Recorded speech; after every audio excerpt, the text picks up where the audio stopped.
Et vous parlez, donc ça c'est chiant la caméra en fait. Je sais pas, il faudrait mettre plus sur le côté. Donc je vous parlais un peu d'Angular 16. Donc la dernière fois que j'ai fait un truc Angular Lyon sur les nouveautés Angular, c'était Angular 13. Donc c'est passé des trucs, il y a pas mal de trucs. On va faire un peu le diff, on va rattraper le temps perdu. Donc voilà, ça va être rapide. On va la nuit, quoi. Et le truc, c'est que quand j'ai vu ça, 16 moins 13, ça fait 3. Ainsi. Et si vous regardez, qui a utilisé la version 3 d'Angular? Elle est sortie. Si vous allez sur LPM, il n'y a pas d'Angular 3.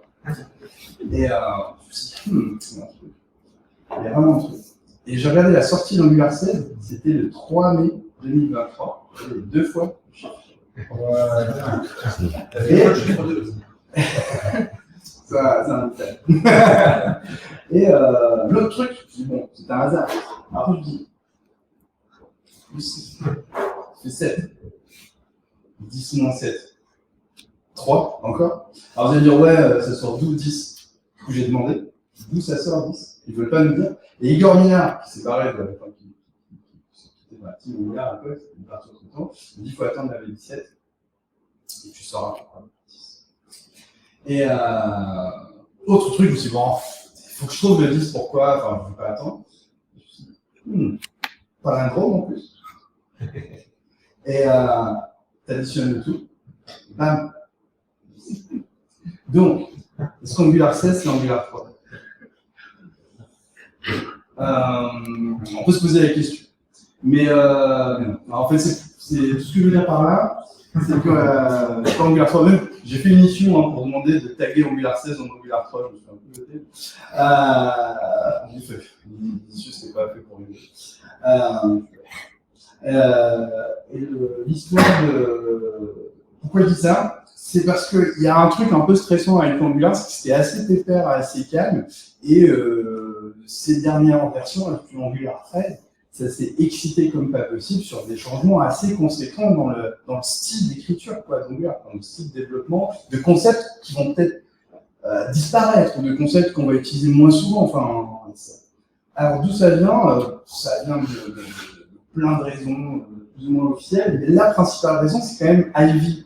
Voilà, on a changé le Vue Engine, on est passé à Ivy, et donc ça enable plein de choses, ça simplifie beaucoup de choses en termes d'implémentation dans les internals, etc. Quelque chose d'un peu plus logique, plus simple. Et le truc qu'il faut retenir là-dedans, c'est ça le message que je veux passer ici, c'est qu'il ne faut pas stresser, parce que surtout les personnes qui ne connaissent pas bien Angular, qui ne sont pas dans la communauté Angular, donc tu vois ça, oh tiens, encore des break chains, encore un truc majeur, là, c'est pas possible, c'est pas stable. En fait, non, tout va bien, il n'y a pas de volonté de passer à de nouveaux styles juste pour le fun, ou de faire du JSX parce que c'est sympa de faire du JSX.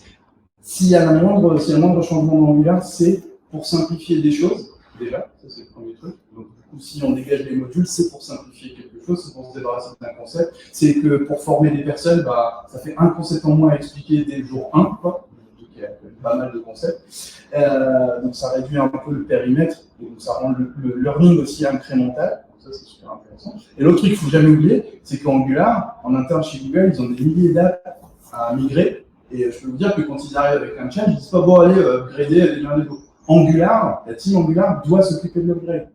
Ouais. Donc, du coup, d'où les schématiques, d'où les générateurs, que Enix a repris dans le même concept. Et donc, il y a du tooling qui va nous aider. Et l'autre truc sur lequel je vais insister là-dessus, aujourd'hui, c'est vraiment sur les petits. Il y a des petits signaux un peu, sans jeu de mots, il y a des petits signaux un peu cachés par-ci par-là qu'il faut bien écouter quand il y a des petites tendances de parfois changer un peu de style d'architecture et tout, d'aller vers ces nouveaux trucs qui vont faciliter la migration plus tard vers de nouveaux concepts. On va le voir.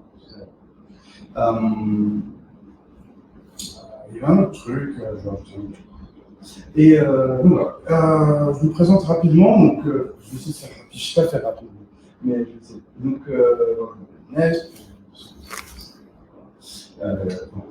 ceux qui ne connaissent pas encore, genre, si je le mets comme tout le monde doit me connaître. Et je suis là, non.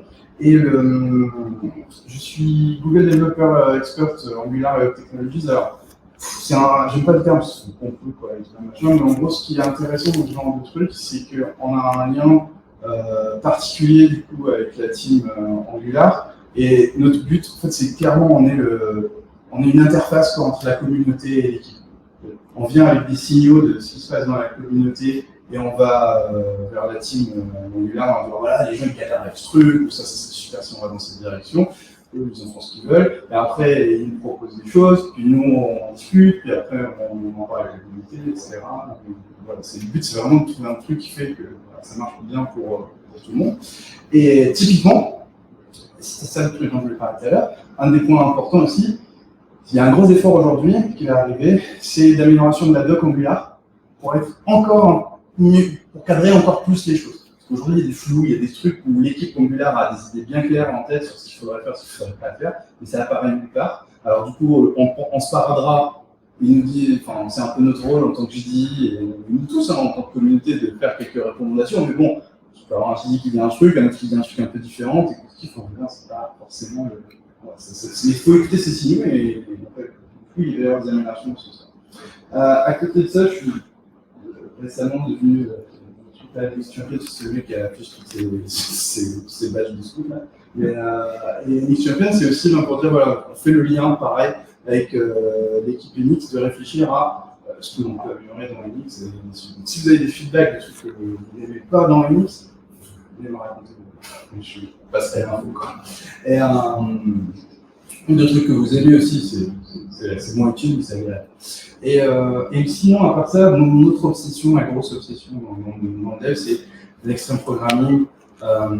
C'est.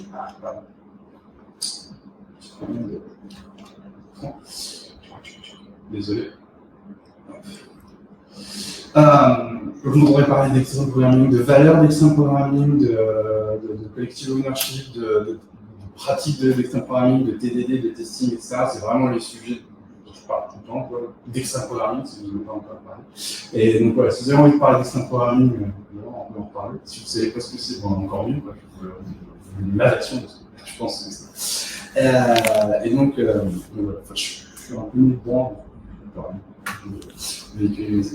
Et à côté de ça, ben, je suis organisateur d'Angularium et de l'interface JS dont on va parler, avec Tobias qui est là, avec Maxime qui n'est pas là, avec Mustafa qui n'est pas là, et avec Edouard qui devait être là avec et donc pareil, voilà, si vous avez envie de participer à l'organisation de près de moi. Et l'autre truc, qu'on fait avec Edouard qui est sympa, c'est JS Theory, donc c'est un truc, c'est un open source. Donc pareil, si vous avez envie de participer, venez. Où on fait des livres principalement autour du JS, mais Unix, Angular ou autre. Et bientôt. Et à côté de ça, bah, pour vivre, parce que c'est pas de l'open source, si je pense qu'on a peut-être du sponsoring à hauteur de 10 balles par mois, donc c'est difficile de faire en France, en tout cas, avec 10 euros par mois. Et donc, à côté de ça, donc, je suis en boîte qui s'appelle Marnicode, et ce que je fais, c'est des cours vidéo qui progressent, des workshops autour de l'art, etc. Et du coaching. Il y a des gens qui connaissent ici. Et donc, dans l'idée de coaching, c'est vraiment, j'aime bien parler de coaching plutôt de consulting, parce qu'en gros, mon idée, c'est d'accompagner les clients, non pas pour juste venir mettre en place un truc et ça leur va, c'est vraiment d'accompagner l'équipe à trouver sa propre solution, avec des discussions, etc., des recommandations, des soit technique, organisationnelle, etc. Et donc, les principaux sujets, c'est l'extreme programming, et du JS, du Unix, du Google Cloud, du serverless. Bref, j'arrête de vous parler avec ça parce que qu'on parcourt tout ça là en nos amis, mais voilà.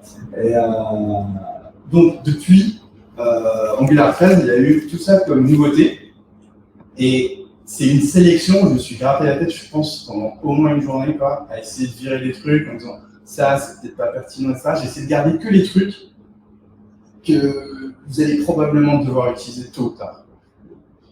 Et surtout, je ne vais pas rentrer dans le détail des petites subtilités où vous n'allez pas, enfin, vous n'avez pas besoin d'adopter vous-même. Enfin, c'est un cours. Vous allez devoir, tout va être mis en place pour vous, ça, vous avez besoin de réfléchir à tout le truc, ou des trucs un peu trop spécifiques que vous n'arrivez pas à utiliser, ou des trucs que vous allez découvrir par vous-même parce que la fonction elle a changé de nom, ou alors si vous l'utilisez c'est bien, je ne sais pas grave. Là, les trucs que je vais vous montrer là, c'est vraiment des trucs qui vont changer votre vie. Et il y a 3 types de trucs. Il y a des trucs développeur preview. Je ne sais pas si, est-ce que ça parle à tout le monde ce que ça veut dire développeur preview chez Angular? C'est un nouveau. Enfin, c'est un concept qui a été introduit pour Angular 13, je pense, un truc comme ça.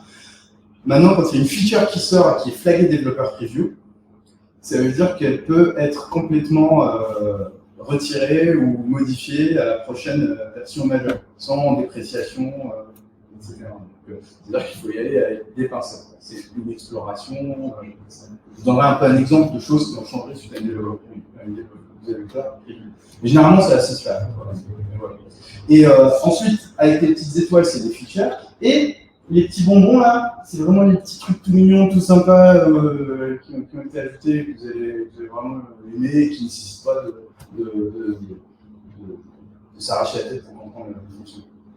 Bon, après, les optimiser images, je sais que c'est vraiment un bonbon, mais on en parle. Donc, commençons par ST2. Je mets la version courte, donc je commence que en 2014. Donc en 2014, il y avait un talk à NG Europe, enfin un peu, et dans la promesse d'Angular 2, c'est voilà qu'est-ce qui va changer, etc. entre AngularJS et Angular 2. Et l'une des promesses que j'ai retenues, que j'ai notées comme ça, c'est Igor qui dit ah c'est fini les modules. D'ailleurs, je vous recommande le talk si vous voulez, nostalgie. Qui dit c'est fini les modules. En 2014, on n'a plus de modules dans Angular. Et pour la petite histoire, les premières tentatives d'Angular 2, les premières bêtas, et ça, je ne sais pas à quel moment les modules sont arrivés, mais au début, Angular était fait sans modules. Angular 2 était sans modules. Et pour faciliter la compil du machin, il y a eu les modules. Et c'est quoi le problème des modules? Vous les connaissez, le problème du module, c'est que soit vous avez toute l'app dans App Module, super, quoi, vous arrivez sur un projet comme ça, donc c'est génial, je vais sortir des trucs, vous essayez de sortir un truc, mais il dépend d'un autre truc à l'App Module, donc là, voilà, faut se poser la tête bien reposée et essayer d'analyser tout le graphe dépendance pour essayer de trouver le point d'inflexion, comme ça, le truc qu'on peut sortir, etc. Et le truc, c'est on se dit non, mais nous on a fait des modules par feature, machin, donc déjà vous avez 1000 ressources qui vous recommandent des architectures différentes, et on finit avec le shared module qui contient toute la planète et qui pose plein de problèmes. Et en plus de ça, non seulement ça fait c'est quand même un concept en plus, quoi, c'est plus complexe que de réfléchir sans module, et donc on pourrait vivre un peu mieux si on n'avait pas de module. Mais comment, quoi, est-ce que ce sera plus etc. Et donc, déjà, à l'époque, pour éviter ce casse-tête de je mets ce composant, je mets dans quel module? Je mets dans là, je mets là, après, etc. Pour éviter toutes ces réflexions qui sont fatigantes, qui posent d'ailleurs des problèmes aussi de build, parce que le build est plus fatigué, plus il y a besoin de plus de ressources pour essayer de comprendre tout le truc que si c'est straightforward. L'intégration avec les outils aussi est plus complexe, il faut emporter le module, le composant, ainsi de suite. Et donc déjà à l'époque, Potlar c'est venu avec une super idée qui appelait le SCAN, le Single Component Angular Module, ça date de 2019. Si vous voulez creuser ça un peu plus, je fais un blog post qui raconte un peu l'histoire et surtout comment faire du SCAN. Et c'est quoi le SCAN? L'idée c'était de dire on fait un composant, un module, un pipe, un module, n'importe quoi, un module. Okay. Pour chaque truc, il y a un module. Pourquoi? Vous n'avez plus de réflexion sur qu'est-ce que j'importe, dans mon composant, dans quel module je le mets, etc. Puis vous importez un module, vous ne savez pas pourquoi vous l'importez, parce que ça, c'est pas évident. Vous importez un module, parce que vous utilisez une directive dedans, il faut aller trouver dans le template. Pourquoi? Et donc l'idée, c'est de faire tout ça. Donc à l'époque, l'idée, c'est de faire un fichier module, un fichier composant, et là, tout de suite, Alex Riquebeau de la core team Angular, qui est beaucoup sur le compilateur Angular, ça, c'est assez sympa en plus. Il me dit, mais non, tu sais quoi, tu pourrais mettre le module directement dans le fichier, ce sera plus simple et c'est même mieux pour la compil et tout, etc. L'idée du scan, c'est déjà de mettre le module dans le composant, c'est simplifié. Je sais que voilà, surtout quand on vient de l'écosystème Java et compagnie, on n'aime pas trop mettre des trucs dans le même fichier, mais en face, il y a le principe de collocation, des trucs qui se modifient ensemble, qui vivent ensemble, peuvent vivre ensemble. Et l'un des petits trucs là-dessus, c'est qu'on parfois on se voit maintenant, c'est-à-dire qu'à chaque fois, je dois importer les dépendances et tout, mais les chanceux qui utilisent Webster, ça se fait tout seul, quoi. Ça va être composant, pas. Et donc, depuis Angular 14 en détail, il y a le standalone. Et donc l'idée du standalone, c'est tout simplement on passe de ça à ça. Donc vous avez un composant et vous marquez juste standalone true. Un jour on enlèvera le standalone true et vous mettez vos imports de composants. Et pareil sur votre forme, vous tapez mybutton fait as user, puis ça rajoute le truc dans les imports du composant. Et si vous utilisez VS Code, maintenant il y a dans le language service Angular, c'est géré aussi, c'est de mieux en mieux géré aussi, donc c'est plutôt cool. Si vous utilisez Notepad, et donc, qui utilise des standalone ici? Mais voilà, donc du coup on peut y aller. Non, on ne pouvait pas y aller en 14 à 100%, enfin, sauf si vous êtes un peu foufou, vous vous sentez bien, on se sentait bien. Mais maintenant, c'est stable. Et si on va un peu plus loin, on peut mélanger ça avec ce que moi, personnellement, j'appelle le versatile style, dont je ne vais pas vous parler ici, ça mériterait un truc à part, mais si vous avez un blog là. C'est une des propriétés du versatile style, c'est de faire du SFC, du single file component. C'est-à-dire que, attention, chez vous, il n'y a pas de template URL ni de style URL, on met le template et le style dans le composant. Okay. Au-delà des goûts, alors si je vous dis l'ennemi du design et de l'architecture, c'est le goût. Il faut oublier vos goûts. Voilà, ça, c'est vraiment un truc, un conseil que je vous donnerais. Oubliez le goût. Pensez à pragmatiquement qu'est-ce que ça change. Qu'est-ce que ça change d'avoir tout à côté? Premièrement, votre collaboration, ça ressemble plutôt à ça. On verra plus tard, ça améliore aussi, ça facilite l'intégration avec du tooling. Et un dernier truc, un constat que j'ai fait, le fait de faire du single file component, tout mettre dans ces composants, naturellement, les équipes splitent les composants en plus de composants, donc il y a un meilleur design. Pourquoi? Parce que le fichier grossit trop vite. Et donc on est là, c'est trop gros, je vais créer un nouveau composant. Et on n'a pas la flemme parce que c'est juste un fichier, je n'ai pas besoin d'aller prendre un générateur ou une CLI ou un truc dans l'IDE pour dire généralement un composant, un module, je crée un nouveau fichier. Et même, pourquoi je ne mettrais pas un petit composant que j'utilise que localement dans le même fichier? Bref, une composante. Et donc, comment on fait pour passer du scan si vous avez, pour ceux qui ont adopté le scan, qui fait du scan? Et ceux qui font du scan, donc si vous êtes passé petit à petit des modules au scan, ou si vous ne l'avez pas fait, mais si vous l'avez fait, regardez, avec Inix, depuis je ne sais pas combien de versions, on a un générateur qui s'appelle Scan to Standalone, et ça fait la transformation que je vous ai montré tout à l'heure. Fusionner le module et le composant dans un seul composant. Vous lui donnez un folder. Angular a essayé de faire la même chose. J'ai un profil de loyauté là maintenant, donc j'ai dit Inix. Mais Angular a essayé de faire la même chose. C'est pas encore au point, personnellement. Je trouve qu'il y a d'autres trucs qui sont mieux gérés avec le générateur Angular. Mais par exemple, ça ne va pas remplacer les imports, parce que la complexité, c'est surtout ça. J'ai mes autres modules qui importent mon module, qui utilisent mon composant, je les fusionne. C'est facile, quoi. Mais par contre, il faut que j'aille changer tous les imports et que je dise, tu n'importes plus le module, tu importes le composant. Parce que du coup, le composant est comme un module, en fait. On l'importe. Il faut changer tout ça. Bref. Donc, mais ça va s'améliorer. Ils bossent là-dessus et je pense qu'à la fin, ils iront plus loin que le générateur. Je suis bon là, en profil de important. Et voilà. Donc ça, franchement, standalone. Du coup, est-ce que c'est nécessaire de passer par du scan avant d'aller vers du standalone? Non. Standalone, parce qu'un gros module, vous pouvez prendre un composant, le sortir du module et l'importer dans le module. Et voilà. Deuxième fonctionnalité, les typed forms. Qui utilise des formes? Pas de chance. Et qui utilise des typed forms.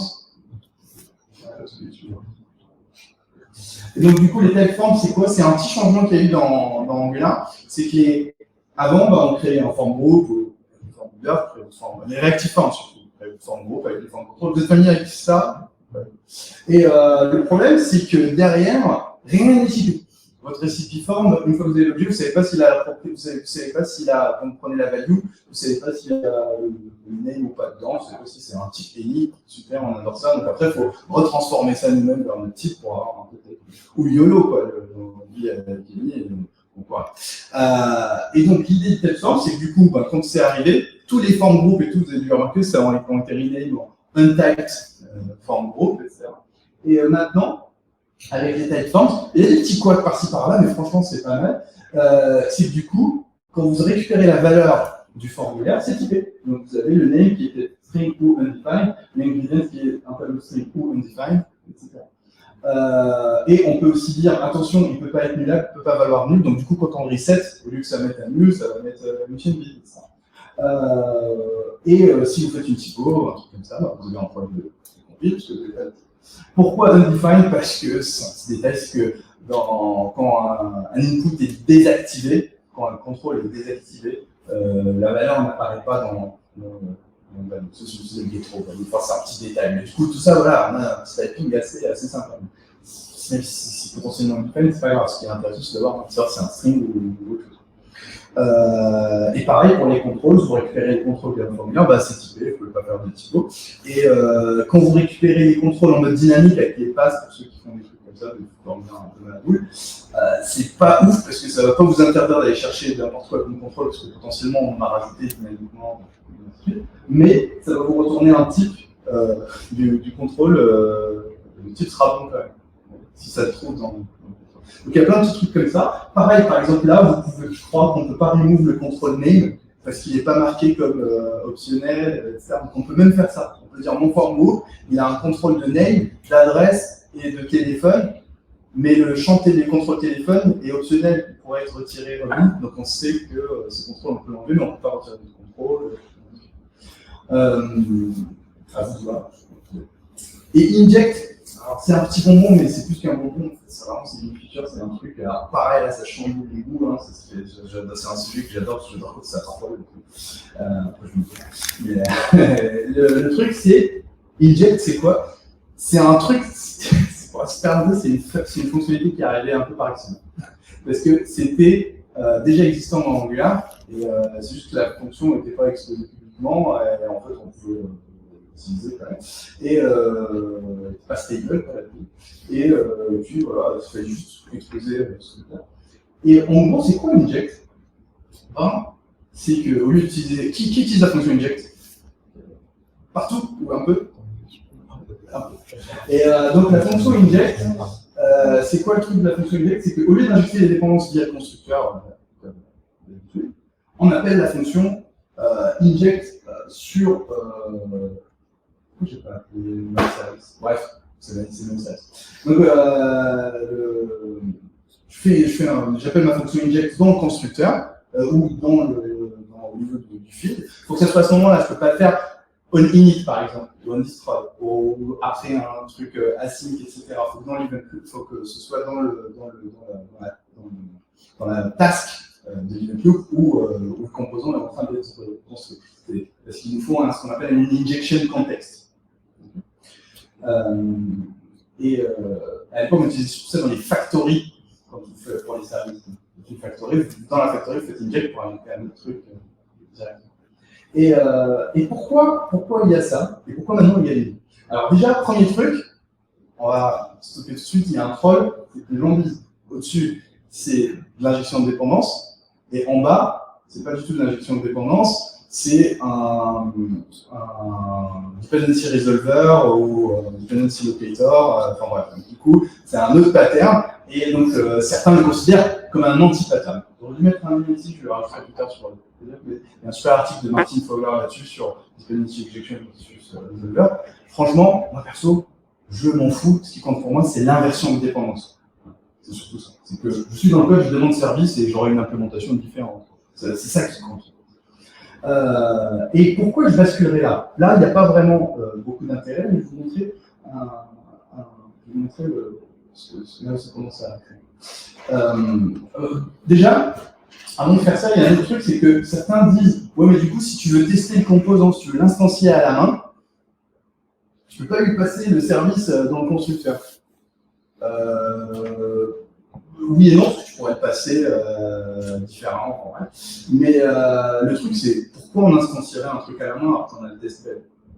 Parce que du coup, ça créerait un couplage entre le test et votre code, parce qu'il faudrait à chaque fois donner les dépendances dans le bon ordre. Vous changez l'ordre, c'est un détail d'implémentation. Pourquoi je changerais l'ordre de mes paramètres dans le constructeur, ça me fait un test?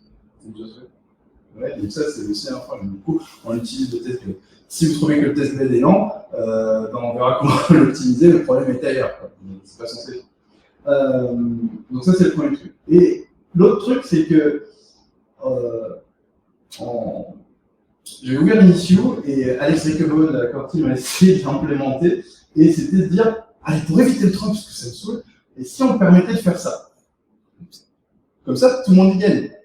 Tu es dans le constructeur, tu fais l'inject, donc par défaut, CCT avec inject, et les gens qui veulent passer le paramètre à la main, ils le font. C'est triste, mais il a essayé de faire un APR, et ça a marché, mais ça ne compilait pas avec le but de chez Google. Du coup, ça a été mis sous le tapis pour le moment. Ça viendra peut-être un jour. Mais pourquoi inject? Parce que qui n'a jamais utilisé ça? Le hat inject, ou le hat optional, ou le hat host, ou le hat self, tous les décorateurs de paramètres de constructeur pour la gestion des dépendances, pour indiquer des infos. Et bien le problème, c'est que le typing est tout pourri. Parce que local ID, c'est un injection token qui permet d'injecter la locale. Et mais le type string, qui a décidé que c'est moi, j'aurais pu mettre number, et ça compile. Et en runtime, j'aurais un string. Donc c'est un peu naze. Donc comment on pourrait faire mieux avec inject? Et l'autre problème, c'est que ça peut-être, bientôt plus être possible. Pourquoi? Parce que depuis TypeScript 5, TypeScript s'est trouvé dans un truc un peu, j'aurais pas aimé mettre, une situation où en gros, TypeScript jusqu'à présent, depuis la création d'Angular, pour Angular, je pense, dans l'histoire, ils ont fait des experimental decorators. Pendant des années, nos fichiers TS-config, et on a encore de experimental decorators pro. Je ne sais pas combien de millions d'applis dans le monde qui ont un truc qui repose sur un truc expérimental. Et maintenant, avec TypeScript 5, parce que la spécification des décorateurs ECMAScript, le standard ECMAScript avance tranquillement, pour le standard, ben, ça ne va pas tout à fait dans la même direction, etc. Et donc, maintenant, TypeScript a implémenté le décorateur à la façon de la proposition de ECMAScript, et donc c'est différent des décorateurs expérimentaux. Donc aujourd'hui, si vous enlevez Experimental Decorators, vous aurez encore des décorateurs, yes, mais pas tout à fait pareil. Il y a des petits changements pas très intéressants, mais ouais. Et il y en a surtout un qui est très intéressant, c'est que ça marche plus. Parce qu'il n'y a pas de décorateur sur les constructeurs, sur les paramètres de fonction, dans le décorateur avec MaxScript, pour le moment. Peut-être qu'il n'y en aura jamais. Moi, je trouve que ce serait bien sans, je trouve pas ça génial. Donc ça, je le dis, parce que le décorateur, en fait, au début, c'est sympa, mais je viens de Python à la base, j'aime bien les décorateurs, je suis arrivé. En fait, c'est pas génial parce qu'on n'a pas de typing. Alors, du coup, avec le TypeScript 5 des décorateurs, il y a un meilleur typing, mais on n'a pas un super typing, quoi. Et donc, pour les paramètres, là, c'est pas possible. Et donc, l'idée, c'est de dire, bah, j'ai qu'à utiliser et donc, exemple, prenez ce code, vous allez dans TypeScript et vous désactivez l'experimental decorator, et vous avez ça comme erreur. Decorators are not valid here. Donc, là devient un problème. Et donc, solution, j'appelle inject, et ça fait ça. Autre petit avantage, l'héritage, c'est pas génial, mais ça arrive. Et donc, si jamais ça arrive et que vous avez des constructeurs, c'est pénible de faire l'héritage d'un constructeur, des paramètres, l'utilisation de paramètres, il faut faire super, il faut passer les bons paramètres du parent. Ça pose plein de soucis. Avec l'inject, je n'ai même plus besoin d'un constructeur. Donc, chaque constructeur est appelé naturellement, il n'y a pas besoin de passer, et chaque service par an, il injecte ou classe par an, il injecte ses trucs comme il veut, on n'a pas besoin de savoir ce qu'il injecte. Je dis ça, on va couper ça à la vidéo, et on va éviter quand même de faire de l'héritage. Dernier truc, là-dessus. Donc ça, c'est Angular 14, c'est les principaux points. Angular 15. Ouais, et standalone components stable. Yes. Ok. Donc là, après Angular 15, vous pouvez y aller. Et l'autre truc qui est cool, c'est que en plus des standalone components, des standalone pipes, des standalone directories, etc. Angular a commencé à faire des standalone APIs un peu partout, d'aller de plus en plus vers du standalone API. Et donc, qu'est-ce que ça veut dire? Ça veut dire qu'on va faire des outils quoi, de standalone où, par exemple, on bootstrap l'appli, on ne fait pas un bootstrap application module où on donne un module, on fait bootstrap application et on donne un app component. Et là, quand vous embarquez des devs React ou quand vous basculez d'Angular à React et tout, bah, le mental model il est plus similaire en approche quelque chose d'harmonieux.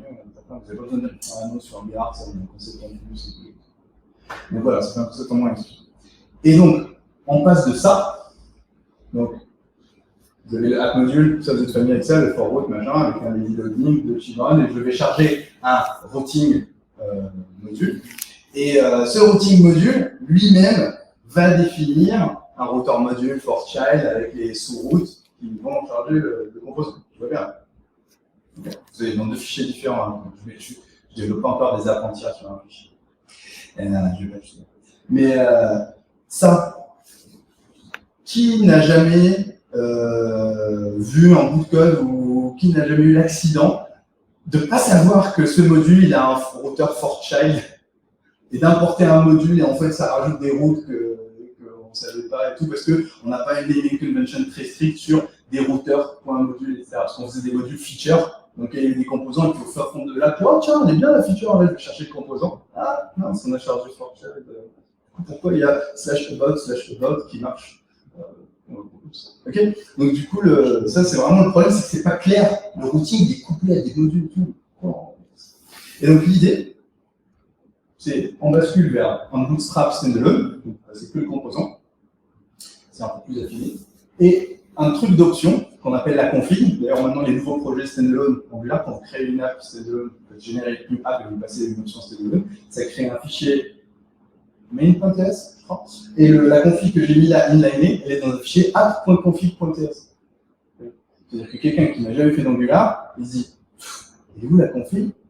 Il peut s'en sortir.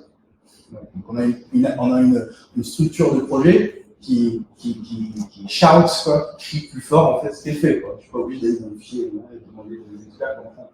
Et pour provide les configs, il y a des fonctions de provider. C'est ça les standalone APIs de provider. Donc je dis, provide-moi le routeur. Donc là, ça va charger le service routeur, etc. Et je lui donne AppRoutes, qui est le tableau à peu près comme avant, avec des options en plus.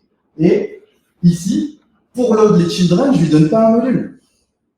Je lui donne directement un tableau de route. Et donc maintenant, on a des fichiers, machin module, .routes, .ts. D'accord? Où il y a les routes. Simple, quelqu'un arrive dans l'appli, dit comment, c'est quoi les pages qu'on a, c'est quoi la navigation? Est-ce que je pourrais faire un petit script qui me génère toutes les pages, qui me fait un sitemap à partir des fichiers de route, machin? Ben, avant, avec les modules, ben, chaud, quoi. Et maintenant, avec un fichier .route, ça va, quoi. Un fichier route, c'est pur TypeScript, il n'y a même pas de Angular. Oh, si, ça charge le composant. Et dernier petit syntactic sugar, ça, on n'aime pas, c'est vous qui voyez, c'est je n'ai pas, on a je fous de mon goût pour tester. L'idée, c'est au lieu de faire. Là, le problème, c'est que quand vous faites l'import, vous êtes obligé de faire le import.avn pour aller chercher la constante, recipe routes. Mais ils ont fait un petit truc qui a fait un peu de débat, mais c'est si vous faites un export default, alors ça s'appelle Vendrek, et ben, rien qu'en important le fichier, ça va prendre l'import par défaut, et ça va prendre les routes. Tout ça est typé, bien sûr, si vous exportez le default, n'importe quoi, ça ne marchera pas. Et donc, le routing est un peu plus simple, voilà, on va passer à un gros fichier. Autre bénéfice de ça, c'est modularité et performance grâce au Tree-Shakeable Router Features. Okay. Alors, qu'est-ce que c'est que ça? Les Tree-Shakeable Router Features, malheureusement, tous ces petits trucs-là ont un peu de retard dans la doc. La doc, là, pour le moment, elle est plus en mode. Il y a une petite histoire et il y a un peu de Java doc, quoi, sur le type de JS doc. Mais ça va venir, on va avoir des histoires un peu plus détaillées sur ce qu'il faut utiliser. Et donc, vous arrivez sur Provide Router et vous rajoutez les features que vous voulez. Par exemple, le vieux truc un peu à l'ancienne, faire with hash location, vous naviguez avec le hashtag, vous mettez le pass dans le fragment, vous savez. Ou with preloading pour choisir la stratégie de preloading des modules quand on les load, ou les petites options du routeur comme le unselling URL navigation reload pour que si je passe du détail d'une recette de cuisine à une autre, à la même page mais juste avec l'ID qui change dans l'URL, que ça recharge toute la page plutôt que de juste changer de code parce que je ne sais pas pourquoi je ferais ça. Voilà. C'est pas une config géniale que j'ai fait là, mais voilà, j'ai pris les options. Donc, voilà, vous ne faites pas ça. Mais pourquoi c'est intéressant? Parce que les features, vous avez remarqué, c'est des fonctions indépendantes. Alors, c'est un peu pénible parce que du coup, en termes de developer experience, il faut les connaître, il faut lire la doc, voilà, c'est pas des méthodes sur un objet et tout, il faut le savoir. Mais c'est intéressant, un peu comme les opérateurs XJS, du coup, c'est tricheckable. Ça veut dire que les features que vous n'utilisez pas du routeur ne seront pas chargées. Donc en théorie, le bundle devrait être plus petit maintenant avec ça. Je ne vais pas regarder, mais voilà. Et en théorie, c'est ça. Et pareil pour le HTTP, le HTTP client. Vous faites provide HTTP client au lieu d'importer un HTTP client, module, etc. Et vous lui passez des intercepteurs que vous voulez, with, enfin, vous lui passez plein de with. Et peut-être que dans le futur, enfin, je sais pas si ce sera aussi. Alors des features, mais bon. Et le truc qui est intéressant ici, c'est que là, j'aurais rajouté un intercepteur, et regardez, l'intercepteur, c'est juste une fonction. Parce que jusqu'à présent, je ne sais pas ce que vous pensez de ça, des injecteurs qui sont des classes. Classe, implement HTTP interceptor, et puis il faut implémenter la méthode qui intercepte, etc. Pourquoi pas juste une fonction de la. Voilà, une fonction, après on la requête, mais je fais mon truc. Ah, mince, injection de dépendance. Ah, c'est pas mal ça, la classe. Inject. Et donc là, je peux injecter mes services ici avec la fonction. D'où aussi ma recommandation de inject, parce que quand c'est un peu trop d'éléments contre l'injection de dépendance dans le constructeur, et plus d'éléments pour inject dans une fonction, c'est pour harmoniser. C'est qu'à un moment donné, si des intercepteurs, si on va utiliser des intercepteurs fonctionnels, vous allez le faire, je ne vous explique pas, et qu'il y a le inject dedans, et bien si parfois on utilise inject et parfois constructeur, ça crée un peu de dispersion.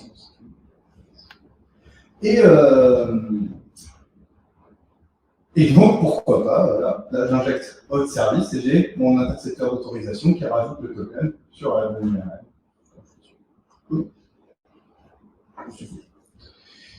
Alors, est-ce qu'il faut passer par des trucs fonctionnels? Moi j'aime bien les classes, historique Java, etc.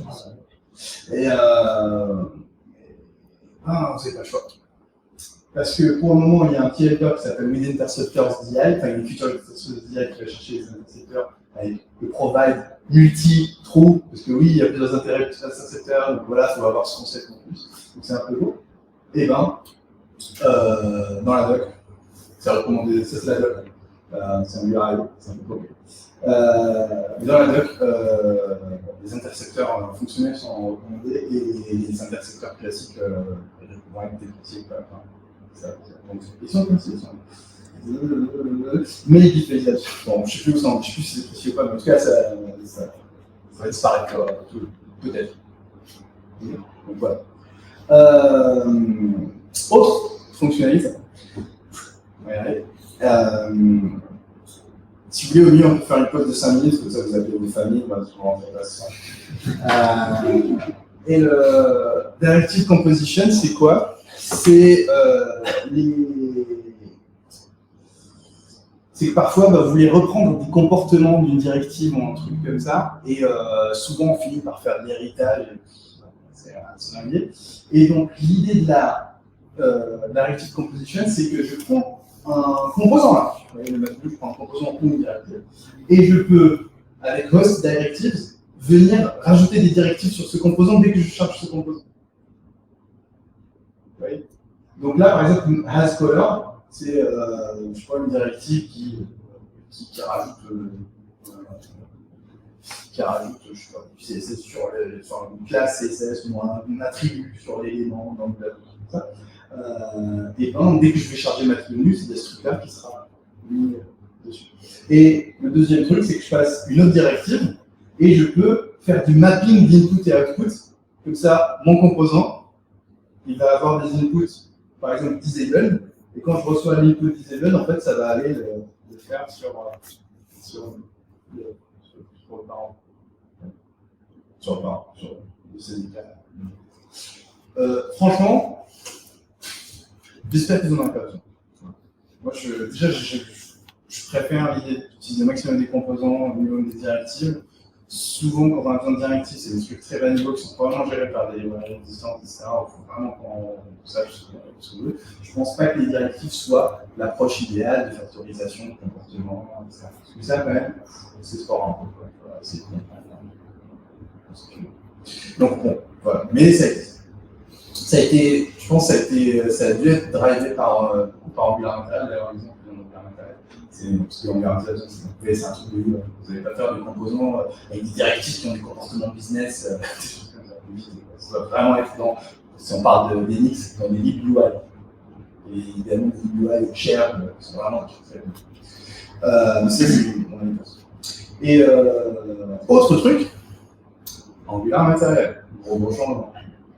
Et je ne sais pas si vous avez vu celui-là, c'est le plus important. C'est pas le plus sexy, c'est le plus important. C'est que Angular Material, jusqu'à présent, a essayé de suivre la spécification de Material Design implémentée 100% en Angular. Sauf qu'il y a une autre implémentation de Google, qui est MDC, Material Design Component, qui est en pleine JavaScript, qui existe, qui est conforme à la spécification matérielle, mieux qu'Angular Material, qui bouge plus vite, qui est plus bon, etc. Et donc, il y a deux implémentations, une Angular et l'autre. Et donc, l'idée, et ça fait un moment que sous le capot d'Angular Material, il bosse dessus, c'est encore un très bel exemple de développement itératif et pas de Big Bang, etc. Et en gros, Angular Material, pour chaque composant, ils avaient une implémentation qui wrap Material Design Component. C'est ça, ici. Bon, voilà. Et donc, ça wrap la ligne de JS, plutôt que d'avoir une propre implémentation Angular Material. Et pour la petite parenthèse, c'est cette petite anecdote que je vous envoie, parce que comme on a plein de temps, je ne veux pas faire l'anecdote tout simplement. C'est ce qui a poussé Angular à créer les tests harness. Je ne sais pas si vous avez vu ça. Les tests harness, c'est dans les tests, c'est assez complet Angular Material, c'est assez complet Angular Material, mais c'est pas fait que pour Angular Material. On peut utiliser ça en Angular pour créer nos propres harness de tests. C'est quoi les harness? C'est que allez faire un test sur un date picker Angular Material alors que vous ne l'avez pas développé. Comment je sélectionne la cellule numéro 3, je remonte dans le détail d'implémentation, pas dans des ID, c'est compliqué. Et donc, pour éviter que les gens se couplent au détail d'implémentation de UI et qu'ils fassent des tests pourris, qui ne tiennent pas, qui sont flaky, qui vont péter à chaque version, ils sont trop couplés au détail d'implémentation. Angular Material crée des layers, en fait, ce qu'on appelle les harness, moi j'aime bien appeler ça des gloves, c'est des gants pour manipuler les objets qu'on teste. Donc ça va être une classe avec des méthodes. Donc par exemple, vous instanciez un harness de calendar et vous dites calendar.open et là, vous ne savez pas ce que ça a fait, ça va taper dans le DOM, mais c'est dans les bons trucs. Du coup, vous avez une couche qui c'est je vous enverrai si vous voulez après un lien sur celui-là. Et donc, pourquoi ils ont développé ce truc-là? Parce que justement, ils avaient des tests qui étaient écrits une fois et ils ont un harness pour chacune des implémentations. Ils ont fait du contract testing comme ça. C'est assez mabouche si vous regardez le code source, il faut s'accrocher, mais le concept est génial. Du coup, ils avaient écrit un test pour chaque composant, ils ont écrit des tests pour chaque composant, et le même test est exécuté sur la vraie implémentation Angular Material, l'ancienne, et la nouvelle. Alors ça, c'était pas prévu par exemple, mais je trouve que c'est intéressant en termes d'inspiration de design. C'est ce côté interface JS. Et donc, qu'est-ce qu'ils ont fait donc en Angular 15? C'est devenu, c'est bon, c'est sorti, c'est officiel. Et les composants, qui en Angular 15 ici? Vous avez peut-être remarqué, les composants, ils sont Mat Legacy Button. Et ils ont été renommés en fait encore une fois grâce au générateur Angular, un cinématique de migration, qui renomme tous les composants en legacy, comme ça continue à marcher comme avant, parce que c'est la même appel. Et après, vous pouvez basculer vers un Material Design Component quand vous voulez. Mais en fait, c'est pas quand vous voulez, parce que quand Angular Material 17 va sortir, Match Legacy Button, machin, aujourd'hui sont dépréciés, en Angular 17, c'est poubelle. Et Angular 17, ça arrive très très vite. Hein. On a 4 mois. On a 20 mois d'été, bon, bref, donc il reste beaucoup de temps. Et donc, il ne restera que ça en Angular 17, le Match Button. Et c'est pas si simple. Pourquoi? Parce que il y a des composants dont en fait ton comportement a changé. Il y a peut-être le design a aussi un peu changé. Donc ça prend plus de place, ça va affecter vos pages, etc. Donc ça peut, en fonction de vos applis, ça peut être fou. Et si vous êtes allé loin dans la customisation des composants Angular matériel, ce que je recommande pas, mais je me suis retrouvé beaucoup de gens faisaient ça, d'aller customiser au-delà du thème, d'aller customiser du CSS des classes internes, alors qu'on sent que c'est. Je suis en train de taper quand même une classe CSS qui s'appelle un truc très long, spécifique à Angular matériel. Et ben, ça bloque beaucoup de gens parce que cette customisation, poubelle. Et la customisation, du coup, c'est quoi la solution? Ça va venir, ça n'existe pas encore, il n'y a pas de over-customisation, ils y pensent, mais ça vient. Donc, voilà, encore une fois, est-ce que quand on fait une de material design, est-ce qu'on a envie de customiser une unité de material design? Je crois pas. Je pense pas que ce soit le type de librairie de UI qui sont customisables. Si on veut customiser les trucs, il faut des livres un peu plus bas niveau, plus génériques. Bref. Mais comment on va migrer? Bon, encore une fois, ils sont gentils, ils ne laissent pas à poil, surtout les milliers d'apps. Il y a un générateur qui est développé par Angular matériel. Hein. Du coup, vous pouvez le lancer avec Angular CLI ou Enix, qui lance le même truc. Et ça fait la migration. Pour nous, c'est plutôt cool. Mais ça ne va pas tout faire. Ça va faire 200 000. Ça va juste renommer des imports, etc. Ça fait son. Voilà. Et autre truc, c'est les functional router words. On est encore en une approche un peu plus fonctionnelle. Ça fait plus jeune en plus. Et donc l'idée c'est les wards. Jusqu'à présent c'était des classes, donc vous faites, je sais pas, gain activate pour dire tu peux aller sur cette table, etc. pour aller charger et autres. Et la guard, c'est tout ça, quoi. C'est nana, machin, un tas d'imports, symbole, gain activate pour décider si voilà, j'ai un token, je laisse passer, sinon je redirige vers la bonne. Et ben, avec l'approche fonctionnelle, ça fait juste ça. Vous faites une fonction qui implémente, qui est de type can activate function, et vous décidez de laisser passer ou pas. En paramètres, je ne l'ai pas mis là, en paramètres, vous avez les infos de la route, bien sûr, pour savoir où vous allez, mais là, pour ça, je n'ai pas besoin de savoir où vous allez. Si, quand même, parce que là, je pense que je pars en direction, je ne sais pas ce que ça donne si je redirige. Bon. Et bref. Et donc, est-ce qu'on y va ou pas? Ah ben là, vous n'avez pas le choix, c'est déprécié, et ça risque de se faire à n'importe quel moment.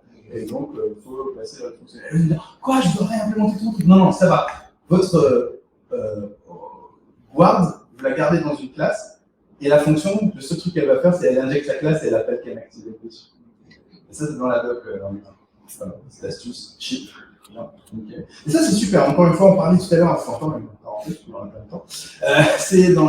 parlait de comment je migre mon truc progressivement. Pensez toujours à ça. Si vous trouvez des solutions intermédiaires qui vous permettent quand même d'avancer sur vos features, etc., n'essayez pas d'avoir le repo le plus clean qui correspond aux dernières nouveautés du framework, etc. Ça, on s'en fout.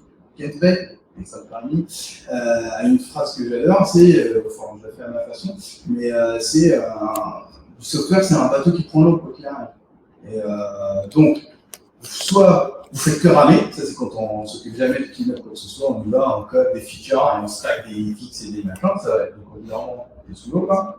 Voilà, c'est foutu. Soit, vous êtes là, tant que j'ai une goutte d'eau dans mon bateau, j'avance pas, et donc vous passez votre journée à écoper, mais il y a de l'eau qui rentre, il pleut, il y a des tempêtes, c'est la vie. Et donc, il faut trouver l'équilibre. Franchement, j'arrête après, je ferai 3 anecdotes. Et le Engine Optimized Image, celui-là, il est assez à la fois simple et complexe, simple d'usage, complexe à comprendre. Madou l'a implémenté. C'est un truc d'optimisation de performance, pour moi, c'est que au lieu de faire image SRC, vous faites l'image NGSRC, et le NGSRC, c'est la directive NG Optimized Image. Alors, pour la parenthèse, c'est typiquement un des trucs qui était en développeur preview dans la version d'avant. Et dans la développeur preview, la propriété s'appelait SRC et non pas NGSRC. Du coup, on ne voit pas qu'on a oublié d'importer la directive, etc. Et donc, ils sont un peu trompés, quoi, en quelque sorte. Voilà, il y a eu moyen de faire mieux. Et ils ont profité du fait que c'était un développeur qui joue pour changer dès la version d'après. Donc, ça, c'est pas compris. Qu'est-ce que ça fait? Bah, vous mettez ça et vous avez une erreur. Super, super, j'adore un truc comme ça. Et des petites erreurs éducatives. Non, c'est un truc qui dit, ah, tu veux me charger l'image? Il faut que tu me donnes la taille de l'image, hauteur et largeur. Bah, en fait, tout simplement, c'est pour une histoire de performance. Là, typiquement, la taille, ça va aider à plein de choses. Et un des trucs, c'est que ça évite les layout shifts. C'est que je ne vais pas attendre de charger l'image, et une fois qu'elle charge, pouf, ça bouge le texte. On met l'image avant, comme ça, c'est figé, les espaces, donc du coup, on n'a pas ce layout shift qui est problématique, que l'on voit d'ailleurs une des pages qui me fait marrer où il y a ça, parce que qui bosse beaucoup là-dessus, c'est Google, ils font plein de ressources là-dessus, Chrome, machin. Vous arrivez sur la page Google, et il y a un layout shift de Maboule. En fait, il y a à chaque fois rajoute les ads une fois qu'ils affichent les résultats. Alors, j'ai peut-être un malware sur mon ordi, mais c'est assez amusant. Bref, donc du coup, ça vient résoudre ça. Donc, il faut connaître la taille que vous voulez prendre. Ce n'est pas forcément la taille exacte de l'image. Donc, je dis, moi, 400 pixels sur 400, pourquoi ça me va, c'est mieux. Et là, j'ai un petit warning en runtime, en dev mode, qui me dit, ça craint un peu, parce que j'ai remarqué que l'image, la taille intrinsèque de l'image, c'est-à-dire la vraie taille de l'image que j'ai téléchargée, elle est très très grande, très très petite, enfin, c'est pas du tout, ou très plus grande plutôt, elle est beaucoup plus grande que ça, parce que mon image elle fait peut-être 1024 pixels sur 1024. Et donc, c'est un warning. Hein. Et donc l'idée c'est de dire, il faut aller changer la taille de l'image, ou changer cette taille-là, pour que les tailles soient proches, pas égales, proches. On dira ça. Ce qui dit, ça sert à rien de charger une méga image pour afficher des trucs petits. Et, deuxième truc, du coup, je corrige la taille de mon image, et une fois que je l'ai fait, on me dit, cette image, elle devrait être prioritaire. Pourquoi? Pour éviter, parce qu'on peut pas, vous avez une grosse page comme ça, avec plein d'images. C'est bête de les charger toutes avec la même priorité. Parce que, au début, le viewport, il affiche que la bannière, quoi. Si vous êtes sur un blog, par exemple. Et tout le reste, c'est les publicités là, c'est des publicités, de comment maigrir en 3 astuces en mangeant du citron. Et toutes ces publicités-là, avec des petites images dégueulasses, on va les charger alors qu'elles sont below the fold, elles sont sous l'écran. Donc du coup, il faut qu'on les charge en lazy, celle-là, donc la balise image maintenant, elle a un attribut pour dire que c'est lazy. Et celle-là, il faudrait qu'on la charge eager, parce que elle participe au largest content, au LCP. Elle participe au LCP, c'est parce que c'est une image très importante qui prend de la place. C'est pas juste un petit logo, etc. Et ça, comment c'est calculé? Parce qu'il y a des API dans le browser qui dénoncent ces trucs-là, qui disent cette image trop grosse, etc. C'est assez fifou. Et donc, qu'est-ce qu'il faut faire? Il faut rajouter l'attribut priority. Comme ça, Angular va faire ça tout de suite. Et voilà. Et après, moi, je me suis dit, c'est cool, j'ai plus d'erreurs, je vais mettre mon image au format AVIF, qui est un format super compressé, machin, sur Cloudinary ou sur un CDN. C'est mieux que les HA7. Et là, regardez ce que ça me dit. On me dit, mais c'est sur un autre serveur. Et au moment où je charge l'image, je dois faire une connexion HTTP. Ce qui serait pas mal, c'est de rajouter un link dans le head pour pre-connect et créer la connexion HTTPS avec le serveur avant que l'image soit chargée. Ça fait une petite optimisation de temps de connexion. C'est super sympa. Je dis, ouais, ok, super, c'est une bonne idée, mais bon, pour rajouter le link, mais bon, il faut le faire qu'une fois, c'est pas pour chaque image, c'est pour un CDN. Et si vous faites du SSR, du pre-rendering, si votre appli le nécessite, alors attention, il y a trop de hype aujourd'hui sur le SSR, les serveurs components React, machin. Est-ce que vous en avez besoin? Je ne sais pas, il faut voir. On ne peut pas foncer dans des trucs comme ça, parce que ça résout des problèmes pour des personnes, donc c'est un ajout pour vous. Et si vous faites du SSR, côté serveur, c'est détecter que l'image est prioritaire, donc ça rajoute automatiquement les priorités. C'est assez. Bref. Et pour finir, plutôt que de faire ça, vous pouvez juste mettre le nom de l'image et remarquer le nom de la petite parenthèse. Je n'ai pas mis l'extension, ça vous dit pourquoi, mais on met l'extension. Et vous rajoutez dans les providers, souvenez-vous, un provider de loader d'images, et il y en a qui sont pré-implémentés dans Angular sur les principaux providers de CDN, donc Cloud Binary, etc. Donc, ça fait que je ne vais pas rajouter l'URL.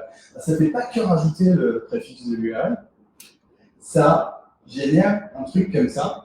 Ça va calculer, ça va construire l'URL entière. Ça va aussi détecter, ça va faire un SRC7, c'est-à-dire que ça va dire si la résolution, le 1 fois et le 2 fois, c'est la densité des pixels dans l'écran. Parce que vous avez un écran Retina, parce que vous avez un écran.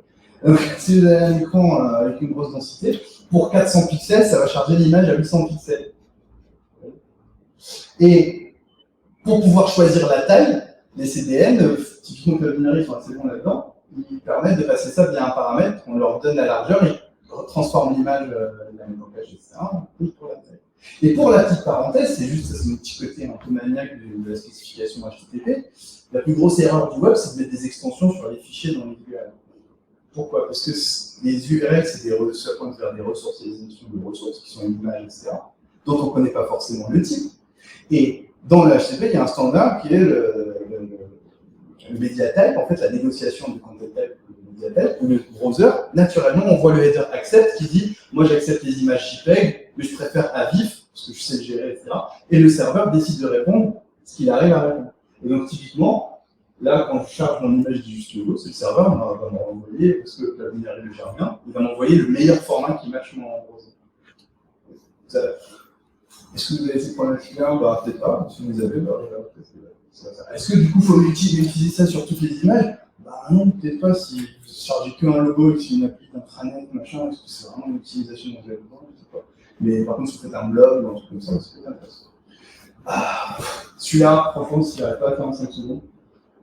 Avant, on faisait ça.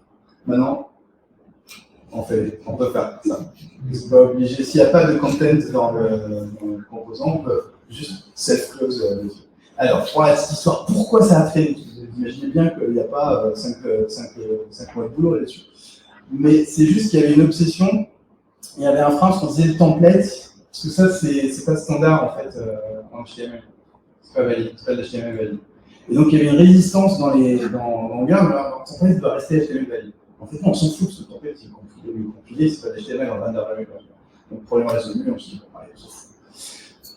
Je l'ai fait en plus de 10 secondes. Et Angular 16, nouveau truc, lab, ESBuild et vite pour le build local. Et ESBuild, donc il y a un compilo en Go, quoi, un build en Go, qui est tout un peu plus rapide que du JS. Quoi. Et donc, pour l'activer, vous faites browser. Ça, c'est dans l'exécuteur ou builder. C'est en fonction de ce que vous êtes dans Angular ou dans Unix. ESBuild, vous pouvez l'expérimenter, voir ce que ça donne. Ça peut faire du x1,5, enfin, non, ça se peut diviser par 1,5, ça peut diviser par 3, en fonction du truc, ça peut être plus ou moins rapide. À vous d'expérimenter, ça peut déjà être un petit truc assez sympa. Ça ne gère pas encore tout, ça ne gère pas par exemple l'internationalisation, etc. C'est encore jeune, mais ça peut être une piste pour certaines là. Par contre, petite subtilité, c'est pas génial encore parce que Angular, pour la petite histoire, Angular, pour savoir telle balise dans le template, tel sélecteur et pointe sur les composants, Angular a besoin de connaître tous les modules, toute l'app. On ne peut pas en Angular aujourd'hui compiler fichier par fichier. Donc, on ne peut pas profiter du côté de Vite où parce que Vite, ce qu'il fait, c'est qu'il charge les modules en live depuis le browser et le serveur le compile, il les envoie en fonction de la découverte de l'app et c'est ce qui rend le truc rapide. Et donc Angular n'arrive pas encore à en profiter. Deuxième truc, les signaux, je saute, je laisse pour la fin, parce que c'est long. Et Hydration, c'est quoi? C'est aussi quel besoin de SSR ici? Tu fais des sites qui sont des applis qui sont publics, vraiment des problèmes de performance de loading, de SEO. Ok, donc j'ai répondu là-dessus. Donc c'est une ligne, pareil, pour acheter Provide Client Hydration, c'est encore jeune, ça avance. C'est qu'aujourd'hui, il faut savoir que Angular, quand on fait du SSR, donc c'est-à-dire que le serveur pré-génère la page, ou la génère à la volée, et la renvoie, il renvoie l'HTML à la page. Vous avez l'HTML qui pop, et vous voyez ce qu'il y a. Et le JS commence à s'exécuter, et c'est complètement destructif. Ça défonce toute la page, et là, ça redessine par-dessus. Mais ça marche. Et la redirection, c'est quoi? C'est un concept qui est assez ancien, donc beaucoup dans Royal, c'est ça. Et la redirection, c'est quoi? C'est l'idée de dire, bah non, j'essaie de réutiliser le DOM existant. Donc, je reconstruis la relation sur ce qu'il y a, je défonce pas tout, quoi, je trace pas tout. Et donc, juste en faisant ça, ça va potentiellement améliorer notre IQ. Et ça va aussi transférer un peu plus naturellement tous les appels HTTP, des trucs comme ça, pour que ça fonctionne plus l'appel. Autre petit bonbon assez sympa, c'est tous les inputs, on était obligés de dire qu'ils sont potentiellement undefined. Parce qu'on ne sait pas en Angular dire que le parent est obligé de nous passer un input. Donc il faut gérer ça. Alors parfois, on met un point d'exclamation pour dire tiens, non, il n'est pas undefined parce que je sais que je l'utilise comme ça. Ah bon? Donc, ouais, il faut pas gagner. Donc normalement, on fait ça et après, c'est chiant, on a un truc qui est potentiellement undefined partout dans le truc. Et ben, depuis la 16, vous rajoutez require sur votre input. Et le parent, il y a une erreur dans le template qui lui dit hey, il est né. Sympa. Là-dessus, on a un gros retard par rapport aux autres webinars, mais là, on le rattrape. Et dernier truc, le gros problème du routeur, c'est que pour récupérer les paramètres, on est obligé de faire ça. Vous êtes obligé, surtout si on veut naviguer d'un truc à l'autre, on prend la route, on prend les paramètres, c'est un observable, parce que si je navigue d'une recette vers la même vers une autre recette avec les mouvements, ça va, je vais le détecter comme ça pour ne pas redétruire toute la table. Donc, j'injecte mon activity drop, alors ce problème c'est super cool, et ensuite je fais mon keywords. Alors je ne l'ai pas fait in-line cure parce que j'ai le service qui est en dessous, et je vais mapper ça, j'ai mon keyword qui est un observable. Après je dois utiliser PyPassing parce que je ne vais pas faire un subscribe, parce que je n'ai pas de logique impérative, parce que je veux profiter du moteur push, etc. Bon, ça me dit plein de concepts. J'ai déjà expliqué ça à quelqu'un qui dit c'est quoi Angular. C'est la page suivante. Et alors, je peux simplifier en one-linant comme ça, ce qui rend le inject assez sympa, mais voilà, c'est discutable, c'est why not. Enfin, c'est pas, je dirais pas en privé, ça. Et sinon, maintenant, avec Angular 16, ben, je peux, au niveau de la page, juste dire keyword c'est un input, et au niveau, on voit pas bien, mais au niveau du provider, j'ai juste rajouté une feature qui s'appelle with component input binding, et en gros, quand je vais dans le routeur, je vais juste aller sur la page search, et je lui donne juste, au lieu d'avoir la page search qui était le wrapper du composant qui est en dessous, je lui donne directement le child, et donc il prend directement les keywords. Je la refais. En gros, là, j'ai un composant parent. J'ai créé un composant juste pour lire les parents, parce que mon composant de recipe search, je veux l'utiliser sans routeur, pas qu'il soit couplé au routeur. Donc j'ai un composant dessous qui fait que lire les parents, mais ne le passer en input. Ce composant, je le mets à la poubelle, et juste, je change ma config de provider avec ce truc-là. Et le routeur, en fait, va naturellement lire les paramètres qu'il y a dans l'URL, les query params, les data resolvers et tous les machins, et les passer en input à votre composant de recipe search. Comment il sait qu'il faut le mettre dans le paramètre, dans le propre keyword? Dans keyword. Comment il sait qu'il doit le mettre dans keywords? C'est le fait qu'il s'appelle keywords. le fait que l'input s'appelle keywords, ça fait ça. Mais parfois, et là, c'est une très bonne remarque, ton paramètre dans la query string, il s'appelle peut-être Q. C'est juste la lettre Q, et tu ne veux pas te balader avec l'input sur lequel. Du coup, on utilise le nom de l'input comme ce qui est déjà le cas aujourd'hui pour les composants. Votre input, vous pouvez contrôler son nom avec le paramètre avec un string. C'est bon, parce qu'avant, tu n'avais pas le nom. Comment? J'ai dit avant dans les query paramètres, tu n'avais même pas le nom du paramètre que tu avais mis. Ah, ça fait pas si longtemps que ça qu'ils l'ont. Le nom dans le paramètre, si. Tu l'avais dans les. Peut-être pas. Je ne comprends pas, mais en tout cas, voilà, ça simplifie. Est-ce que du coup le routeur va disparaître? Non, ça. Et les signaux. Juste petit concept simple pour finir. Ouais, non, les signaux. c'est, voilà l'exemple, j'ai une app comme ça. Un truc qui cherche des recettes de cuisine. Et il y a un bouton add. Et quand on fait add, ça rejoint. Mais bon, après, c'est oui. Et à chaque fois que je change ma recherche, en live, quand je change mes inputs, je veux que ça cherche de nouveau. Et donc, pour avoir cet état de panier et ainsi de suite, si je ne vais pas utiliser du NGRX ou autre, quoi, state management complexe, je vais faire un truc simple. Quelle est la solution? Je crée un service carte qui a un tableau item que je touche dedans comme je veux. Et donc, quand je suis dans un composant et je clique sur add, ça va appeler carte add item et ça va passer item à ajouter dans le panier. Voilà. Et le composant qui a besoin de ces items pour les afficher, il fait carte.getItems et récupère la liste des items. Ça, c'est l'exemple Angular 101 bien connu. Problème, ça marche, mais vous savez que le souci de ça, c'est que c'est cher. C'est parce que du coup, ce qu'on appelle une approche pool-based, c'est que comment ce composant en bas à droite sait qu'il doit re-render, enfin pas re-render, mais quand j'ai acheté des chaînes dessus et mettre à jour sa vue. Ben, il ne peut pas savoir. Donc du coup, pour que ça marche, il faut savoir que du coup, Angular, il y a Zone.js derrière qui détecte la moindre action dans la page et que dès qu'il y a une action, ça déclenche la chain detection sur toute la page. Si votre appli, c'est une appli comme celle que je viens de montrer là, avec 3 trucs, avec 3 recettes, ça va. Si c'est une appli de la vraie vie, c'est plus problématique. Ça, c'est vraiment le problème classique. Faire un talk là-dessus avec les gens, mais c'est le problème classique de la chain detection en Angular. Donc pour éviter ça, le truc classique, c'est soit on utilise un state management pour les complexes, ou pour des cas plus simples, on va utiliser, je vais essayer de simplifier ici, on va utiliser un behavior subject, on va utiliser des observables, donc là on a une approche push-based, et donc à chaque fois que j'ajoute un item, bon là je ne l'ai pas implémenté, ça met à jour un observable que je peux observer. On peut utiliser RxJS, on peut utiliser autre chose, mais normalement on utilise RxJS. Et donc, donc du coup, vous voyez la flèche là en bas à droite, elle change, je suis dans un truc push-based, c'est-à-dire que grâce au pipe async ou au point subscribe, le composant est au courant quand le truc change.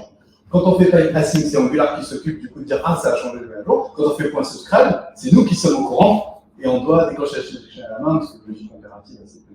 Donc bon, ça, problème, vous maîtrisez les observables. Faut comprendre pipe async, il faut utiliser pipe async, il faut dire qu'il faut utiliser point subscribe, et ainsi de suite. Ou alors, et c'est pas fini, parce que ce qu'il faut savoir là, c'est qu'à chaque fois qu'un composant avec cette implémentation naïve comme ça, à chaque fois qu'un composant fait $pipe async, l'opération qu'il y a dans map de items.length sera recalculée pour chaque composant qui subscribe. Ouais. Ce qui est dommage. Si c'est items length, franchement on s'en fout.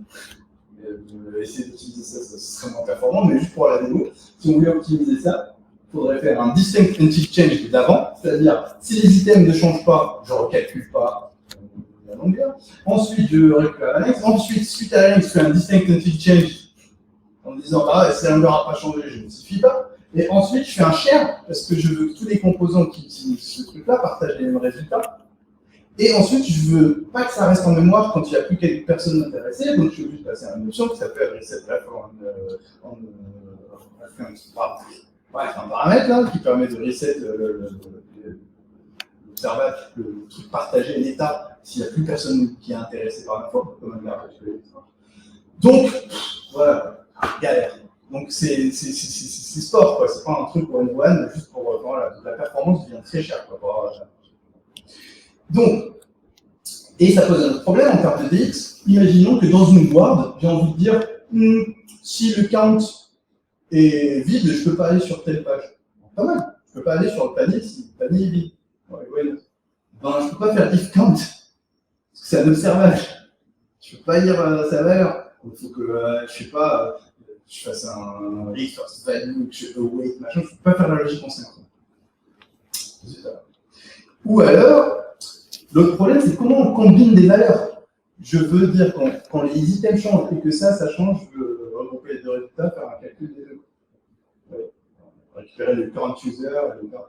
Et donc là, on rentre dans du spaghetti avec JS, avec du combine les tests et tout. Donc, c'est pas ce qu'il en fait, il est assez cher. Et l'autre problème, c'est que il y a un petit souci avec le combine latest qu'on ne voit pas trop, qu'on ne fait pas trop gaffe, c'est que ça fait ce qu'on appelle des glitches. Et les signaux d'Angular sont glitch free by design. Et c'est un petit truc peu connu. Quand on parle aujourd'hui, si on parle de glitch free, c'est ça, il y a eu beaucoup de ressources, de discussions autour de ça, dans les RFC autour de ça. Le glitch, c'est quoi? C'est que vous partez de items, ok? Et vous avez un observable, vous faites pipe map. Et vous avez dans le pipe map, vous dites je retourne item.length. Ça fait le count. Donc vous avez un observable avec le count. Et de l'autre côté, je pars d'items et j'ai un autre truc qui fait get first item. Je fais map et ça me retourne le premier item. Donc j'ai deux observables à partir du premier. Et après, je combine les tests les deux, je merge les deux dans un observable. Bah, quand je vais changer items, mon observable du bas ne va pas être notifié qu'une fois avec les deux, il va être notifié une fois avec le changement d'item. Avec une incohérence, c'est-à-dire qu'il va me donner le first item avec mon count qui est encore à 0. Donc il peut y avoir des glitches comme ça, qu'on ne remarque pas forcément, mais voilà. Et parfois ça peut être problématique. Donc comment on se débrouille, comment on se fait sans? Soit on fait des NGRX, soit une des solutions que je recommande beaucoup à l'époque, que je recommande encore aujourd'hui, c'est RX Angular, c'est la seule solution qui permet de trouver ce lead qui pousse Angular vraiment vers les perfs et tout, donc c'est vraiment top. Et avec un ticket d'entrée pas très cher. Vous avez un peu tout ça, vous avez le côté synchrone, vous allez récupérer les infos dans le state, c'est un état de composant. C'est ce qui a inspiré NGRX Component Store, pour ceux qui ont vu ça, ça vient de RX Angular. Michael Valquet qui a créé ça, il avait proposé, il avait bossé avec NGRX pour le truc, on a eu des accords, etc. Donc l'autre alternative, c'est que Angular, du coup, depuis Angular 16, est venu avec l'idée des signaux. Quoi. Alors, c'est pas une invention Angular, l'implémentation d'Angular est une invention, le concept, la façon dont tu l'as implémenté la situation. C'est un concept qui n'est pas nouveau, mais il a été vraiment popularisé. Il est devenu connu grâce à Ryan Carmiato, qui est l'auteur de Sodom.js, et ça a inspiré beaucoup de frameworks. Il y a eu des discussions entre Ryan et la team Angular, etc. Il y a eu beaucoup de discussions avec différents frameworks pour essayer d'implémenter ça. Et c'est quoi l'idée des signaux? C'est un truc assez foufou, c'est pull push. Et comment ça marche? C'est que vous faites add item, et regardez ce que je fais dans add item. J'ai créé un item qui est un signal, ça s'appelle un signal. Signal, quand vous créez un signal comme ça, c'est ce qu'on appelle un writable signal. C'est un signal qu'on peut lire et qu'on peut modifier. Okay. Et pour le modifier, je fais items.update et je lui donne son nouvel état. Okay. Et il y a différentes façons de muter le truc. On peut faire de l'immutabilité, on peut ne pas faire de l'immutabilité, ça mérite un truc là-bas. Et le count, vous faites computed et vous dites, je vais lire items.next, remarquez, pour lire la valeur du signal, donc pour la modifier, on fait .set ou .update, ou .muter, mais pour la lire, on appelle le signal comme une fonction. Okay. C'est un choix. C'est pour éviter de faire .value, ça aurait été trop long, items.value, Et donc, l'idée c'est de faire, j'appelle le truc, c'est assez perturbant, mais voilà. Et donc, qu'est-ce qui se passe avec le computed? Le count, du coup, il va mémoriser ce résultat. D'accord? Ça mémorise en quelque sorte, donc c'est la souvenir du résultat à chaque fois pour chaque valeur, à chaque fois que l'items change. Et le truc qui est intéressant, c'est que pour utiliser ça dans mon composant, je ne fais rien de particulier, je fais juste carte.count. J'appelle la fonction dans le template, par contre, c'est important que ce soit dans le template. Et le carte.count, si la valeur n'a pas changé, il va retourner la même chose sans faire de computing en plus. Par contre, au moment où j'ai fait carte.count, par contre, c'est que des appels synchrones, donc tous ces trucs. Okay, de par le fait que c'est en synchrone, quand j'ai render le composant, il a fait carte.count et count a appelé items, donc il y a un tracking qui est fait, il y a une variable globale qui est setée à ce moment-là, donc comme ça, chaque signal qu'il a appelé, il sait quel signal l'a appelé. D'accord? Et ça crée un arbre de dépendance qui est connu du coup par Angular. Ce qui fait que du coup, quand je change items, je sais quel composant je dois aller mettre à jour. Et donc, tous vos composants, vous pouvez les mettre en push. Et même, il veut aller plus loin, c'est que derrière, ça déclenchera la chain detection sur des parties du composant, sur des vues du composant. On ne va pas déclencher la chain detection. Donc ça fait de la chain detection assez chirurgicale. Et comment ça marche? Je vous montre une autre subtilité là-dessus. C'est que items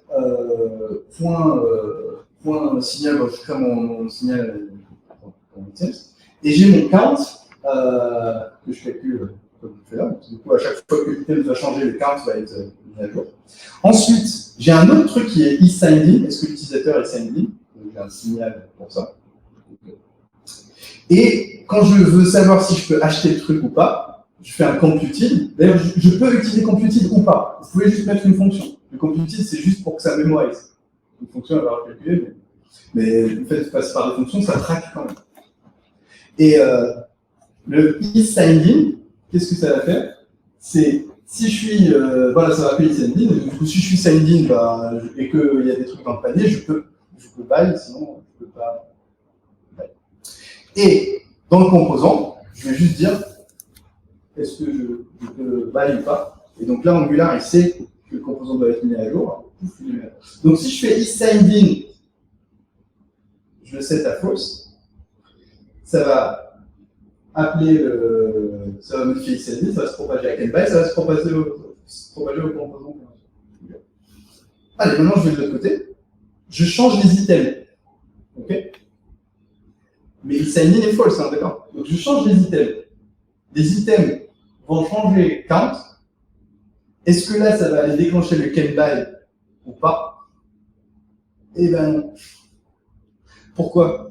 Parce que dans la fois précédente, dans l'appel précédent, e-signed in était false, et du coup, je n'ai pas appelé count, et donc mon can-buy ne traque plus les changements de count, parce qu'il n'en a pas besoin, parce que e-signed in est false. Et j'ai pas besoin de le préciser, ça se fait naturellement, je code comme je veux. Et voilà. Si j'inverse le truc, j'aurai un comportement différent. Du coup, le résultat sera le même, mais le date, donc l'ordre là est très important dans le Sioux, hein, mais intéressant. Okay. Et donc voilà comment ça marche. Et sous le capot, qu'est-ce qui se passe? Sous le capot, je vous un peu mon travail. Sous le capot, à peu près, c'est à chaque fois, j'ai un computer, un consommateur de serveur. Donc, à chaque fois que je change, par exemple, mon count, le count va notifier tout de suite les signaux qui se basent sur lui. Voilà. Et ces signaux savent qu'ils sont dirty. Mais ils ne vont pas réévaluer leur valeur. C'est pas comme les observables où on calcule le moment où ça change. C'est pas push. On pousse juste la notif. Hey, tu sais, moi j'ai changé. Ah oui, t'as changé, moi j'ai besoin de toi. Donc du coup, je me marque dirty. La prochaine fois que quelqu'un me read, je vais t'appeler pour. Et donc, c'est ce qui fait qu'au moment où on read, c'est lazy. Et c'est le moment où le premier truc va read le signal, que tout le signal va calculer. Donc, je ne sais pas du tout que j'en suis du temps. Désolé, je vous pinard. J'aurais dû tester avant. Mais je me suis dit, si je teste avant pour voir la durée du top, j'aurais envie de découper un truc que j'ai en fait. Maintenant, j'ai mon étage, je peux et donc, le résultat, c'est que ça donne tout ça. Je me dis, ouais, mais bon, super, parce que plein d'infos, sur quoi je vais bosser là. Je vais faire une to-do list. To-do list, c'est pas le plus sexy, mais c'est plus urgent. MDC. Parce que sinon, en Angular 17, on serait coincé. Et il peut y avoir des trucs, il y a customisation. Enfin, ça peut être très complexe, hein. Donc, attention. Deuxième truc, standalone APIs, functional routes, etc. Vous pouvez commencer à le changer maintenant. Sauf s'il y a un générateur qui fait ça, pour le moment, c'est pas prévu. Mais ça peut péter en 17. Cool, je sais pas, je n'ai pas d'infos. Et inject, préfère inject parce que peut-être qu'il n'y a plus les décorateurs expérimentaux. Enfin, il y a les décorateurs expérimentaux, peut-être que dans TypeScript 6, ça ne sera plus, etc. Donc voilà, on fait pareil. Dernier truc, standalone components, c'est les inputs required. Vous pouvez les utiliser ou pas, mais surtout, ça améliore l'expérience développeur et ça améliore pas mal de choses, donc pourquoi pas scriber, donc vous pouvez commencer à l'adopter petit à petit. NG Optimize des redirections, c'est si vous avez besoin de performance et si vous avez besoin de boost de perf, etc. Et le dernier Le dernier, c'est les signaux. Ça, allez-y doucement. Pourquoi allez-y doucement? Parce que peut-être qu'aujourd'hui vous allez devoir faire des trucs un peu trop manuels dans les signaux, alors qu'il peut y avoir de syntactique Sugar avec des librairies à droite à gauche qui vont sortir dans les prochains mois. Aujourd'hui, c'est pas tout à fait clair jusqu'où on propage les signaux. Certains vont très loin à l'utiliser partout. Moi, je dirais que ça ne doit pas aller partout. Par exemple, si vous designez avec Enix votre appli et vous avez des libs qui sont plutôt des bouts de code que vous considérez core, qui font partie vraiment de votre logique business et tout, ces libs-là, elles peuvent utiliser des promesses. Elles peuvent utiliser du RxJS parce que c'est des trucs enfin, promesses et standards, les observables, ça pourrait devenir un jour, etc. Mais les signaux, c'est couplé au rendering Angular. Donc, vous allez avoir du code qui est couplé au rendering Angular d'une certaine façon. Donc attention à ça. C'est pas juste un petit truc sympa. C'est pas une lib externe que c'est lié au rendering. Donc ça peut avoir des quacks, ça peut faire des. Là, vu que j'ai abusé de votre temps, est-ce que ça vous dit un petit live coding? Je vais vous montrer 2-3 trucs autour de ça en 10 minutes. Ou est-ce que vous allez me faire tuer ce soir? Est-ce qu'il y en a qui veulent profiter de l'ouverture pour s'évader de temps et plus? Non, mais non, je peux partir à n'importe quel moment. J'ai l'habitude, c'est jusqu'à last person standing. Non, est-ce que vous êtes chaud pour 10 minutes, un petit minute? On va finir en glaçon. Ah ouais, tu fais ça. Merci à toi. Non, mais c'est normal, c'est les longs, j'exagère. J'arrête les longs tocs là. Ou alors je préviens, je comprends. Au revoir.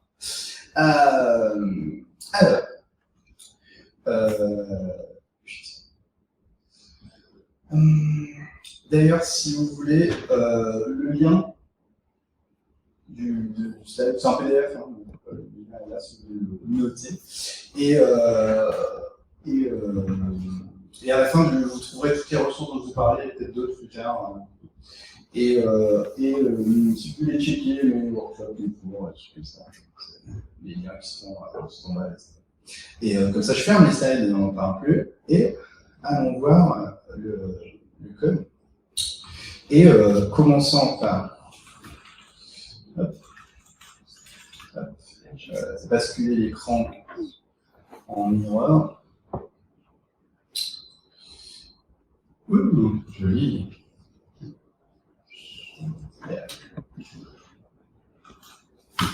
Okay. Alors, ah ouais, pourquoi ça va tout? Okay. Alors, déjà, j'utilise le petit bout de papier avec les petites penses-bêtes et tout, je voulais vous montrer. Un petit truc avec des commandes sur le site. Premier truc, vous voyez bien le code, la taille, les couleurs. Et premier truc, regardez, je lance le générateur Angular Materials avec PNM ou ce que vous voulez. Vous choisissez le folder que vous voulez migrer. Ça, c'est la schematique de migration Angular Materials qui va vous aider. Et là, pour la démo, c'est super pénible parce qu'il faut choisir les composants que vous voulez migrer un par un. Dans la vraie vie, c'est pratique parce que vous allez peut-être pas vouloir migrer tous les composants d'un seul coup. Donc, ça veut dire, en 2 dimensions, vous choisissez le code que vous voulez migrer, vous choisissez les composants. Et c'est plutôt pas mal, ça. Et là, je lance le truc, ça mouline, et ça a updaté quelques trucs. Alors, qu'est-ce que ça a updaté? Alors, c'est assez marrant parce qu'il y a certains trucs, c'est juste que ça, je sais pas pourquoi ça a réinventé différemment, ça c'est pour eux. Mais l'un des trucs que ça a changé, c'est surtout, je pense, réciprocité de components. Et pouf, si je vois le diff, là. Oh non, c'est pas lui, recipe.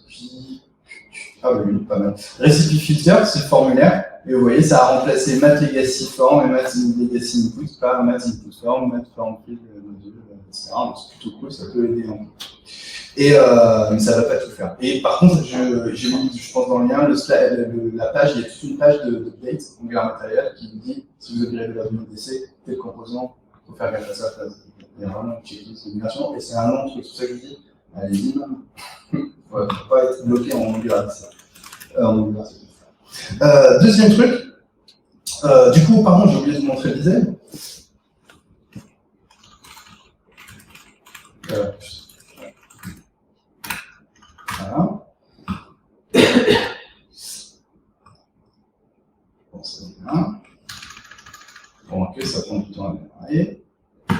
ça donne une marque là, assez petit. Et là, c'est bon, ça a démarré. Donc, vous voyez, j'ai mon app, parce que j'ai Internet. Et là, bon, bah, ça marche, j'ai mon design. Vous voyez l'input, comment il est. Et là, je relance mon MVC Migration. Et je dois juste changer un import de style qui était assez crade. Ah, mince, je peux encore plus. Je sais pas comment faire ce dessus. Et là, bien. Et ah oui, et les thèmes, c'est plus les thèmes legacy, c'est les thèmes MVC. Et bien, nouveau design, le style. Ça, c'est le meilleur des mots, parce qu'il n'y a pas de. Deuxième truc, Scan to Standalone, j'ai un Recipe Detail Component. J'ai un composant ici, vous voyez, il y a le composant et il y a le module qui est juste à côté. Et forcément, ça, à migrer, c'est plus simple. Et vous voyez, ici, j'importe, j'ai besoin de ce composant de child, j'ai besoin de ng4, et du coup, je les importe ici. J'importe le child component, et j'importe ng4. Parce que dans Angular, même le ng-off, le ng-for, le ng-if, etc., sont devenus des standalone. Donc vous importez plus que le module tout entier. Vous importez async pipe, etc. Ça réduit aussi la taille du bundle, le temps de build, etc. Et donc là, standalone, je choisis le pass. Ça, c'est par contre, ça, c'est le générateur de Linux. Et je lance sur mon projet, sur le folder que je veux. Bim, ça passe dessus. Ça l'a vu sur Recipe Detail Component. Et donc là, pif, Recipe Detail Component, maintenant, il a ses imports ici, directement dans le composant. Et il est, ce composant est utilisé. D'ailleurs, regardez, quand je clique, je vais tout de suite voir les composants qu'il utilise. Alors, quand on utilise les modules, vous voulez voir les usages d'un composant. Bah, vous allez vers le module. Et après, vous regardez les imports du module. C'est pas évident de savoir. Il faut partir du sélecteur. Bref, là, je pars de la classe et je le trouve. Et donc ici, ça a changé l'import. Au lieu de charger le module, ça charge le composant. Voilà. Et là, pour le routing, regardez, dans main.ts,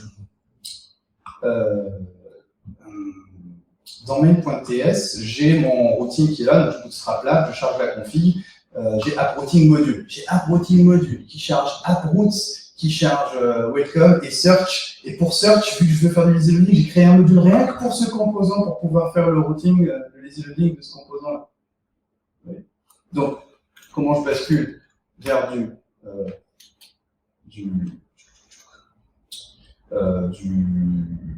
standalone, je fais provide router, app routes, oh, j'en profite pour charger la feature, le lead component, tac, je lui passe les routes directement. Donc déjà là, à l'instant, je viens de tuer app routing. Toi, salut, au revoir. Et étape suivante, je veux tuer recipe search machin.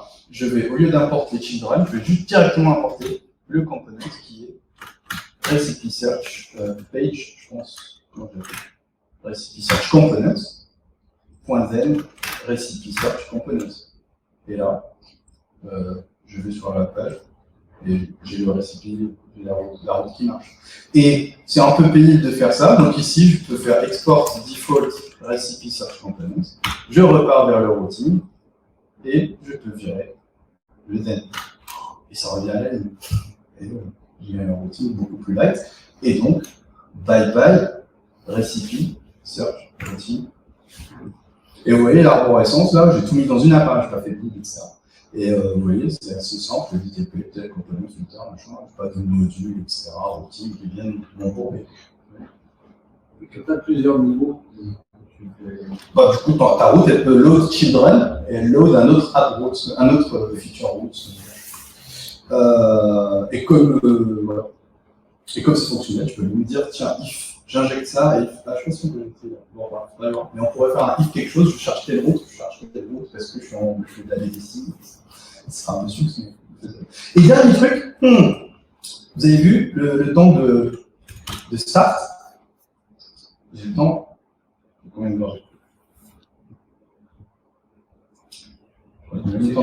me suis dit. Comment? Du coup, c'est bien. Du coup, c'est vrai. Et donc, comme c'est lent, du coup, qu'est-ce que je fais? Ben, je vais dans Project User et ici, Browser et ESBuild. Ça, c'est pas Copilot qui me le fait, c'est le plugin NX Console qu'il y a dans VS Code et dans WebStorm qui fait plein de trucs qui vous aident. Et parmi tout qui aide, il va regarder quels sont les exécuteurs que vous avez dans le projet, que vous pouvez utiliser, etc. C'est plutôt cool. Ça va, ça n'existe pas, même si elle est et donc là, j'ai relancé le jeu. Ouais, je fais mon start. Et regardez, là, j'attends, c'est un poil plus rapide. Est-ce que j'ai un temps d'aller sur le shift? Même pas. Donc voilà, donc là j'ai mon truc qui est là. J'ai envie d'aller encore plus vite, j'ai envie d'utiliser vite, j'ai envie de vraiment charger en runtime tout rapidement. Et donc le problème c'est que comme Angular ne sait pas compiler les trucs un par un, je vais peut-être utiliser le versatile style. Pourquoi? Parce qu'il y a un vieux truc dans Angular qui est encore maintenu heureusement, c'est le JIT, Just in Time. C'est de compiler Angular à la volée dans le browser. Vous voyez, c'est Angular qui découvre le truc en runtime. C'est ce qu'on utilise en plus pour faire des démos, des trucs comme ça, sans passer compilé. On peut, j'ai fait une démo à l'époque avec Angular sans build ni rien, par des décorateurs qui posent problème dans le terrain. Et donc, regardez, le seul truc que j'ai fait ici, j'ai rajouté, alors là, on sort des sentiers battus. C'est juste pour vous expliquer l'intérêt du versatile style. J'ai juste un vite config, aussi simple que ça. J'ai pas un plugin, rien, même pas un truc qui essaie de transformer une ligne, quoi. Rien, juste ça, vite de base. Et je lui donne juste le truc que j'ai changé, c'est parce que c'est lié à la façon dont il fonctionne, c'est que j'ai un index HTML et un main TS différent. Le main TS, il importe le vrai main TS, et il importe Zone.js, parce que ça ne charge pas les polyfills là et tout. Je charge les styles, CSS, le logo, et je charge Angular Compiler, c'est le compiler Just in Time, à ne jamais charger dans le build de prod, bien sûr. C'est pour une dev en local. Et donc, l'index HTML, c'est le même que l'autre, donc on pourrait s'implémenter un script qui fait le truc. La seule différence, c'est que j'importe le main TS, parce que vite, il va regarder le fichier HTML, il va charger le main TS et il va tout faire sur le site. Vous êtes prêts? Parce que je vais avoir le temps de prendre ma bière. Donc là, ce que je vais faire, c'est PNPM ou bien un bot. Vite, open, comme dans Start, ça ouvre la fenêtre tout de suite. Et là, regardez.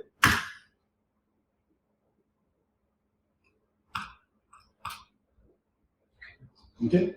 Instant. Et donc, vitesse. Voilà, possible. Cypress Component Testing avec vite. Ouais, possible. Est-ce que ça marche tout de suite? Ouais, si vous faites que des trucs simples à la versatile style et qu'il n'y a pas les annotations d'attributs. Donc voilà le truc. Et pour finir, du coup voilà, je reste en vite. Hein. Et regardez même le temps de reload et tout. C'est nickel, quoi. En plus, c'est pas mal vite, parce que regardez, je fais juste vite. J'ai fermé mon truc et mon browser il se reconnecte et ça reprend. Quoi. C'est vraiment bien fait. Et donc là, quand je suis sur vite, regardez, je vais essayer de faire un truc. Je vais cliquer là, quand je rajoute des trucs, je veux les mettre dans le panier. Okay, alors, comment je fais? Ben, je crée un panier. Donc je fais un folder comme si c'était potentiellement une future. Carte service.ts. Ah, putain, c'est un folder.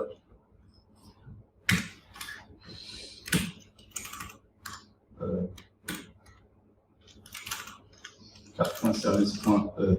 Ah, j'arrive pas à lire. Carte. Okay.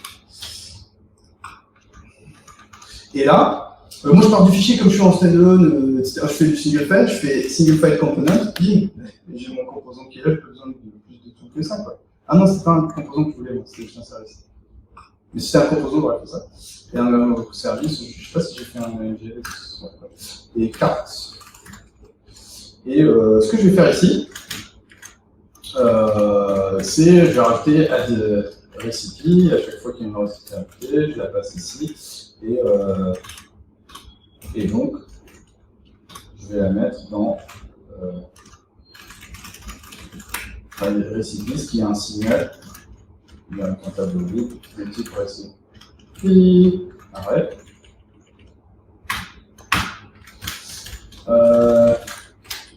Et si je peux faire là-dessus. Là, je peux faire 10.recipes.set et faire 10.recipes et rajouter ma recette derrière. Je peux faire update. Et du coup, là, j'ai le tableau de recipes et après, je peux faire ça, respecter le truc. Je peux faire mutate et muter le tableau direct et ça marchera aussi. Donc, c'est assez fou, ça aussi. Bref, je ne le ferai pas là, pour plus de confusion. Et repartons maintenant, je vais essayer d'utiliser ça. Après, je verrai comment j'essaie d'accéder au truc. Et je vais aller voir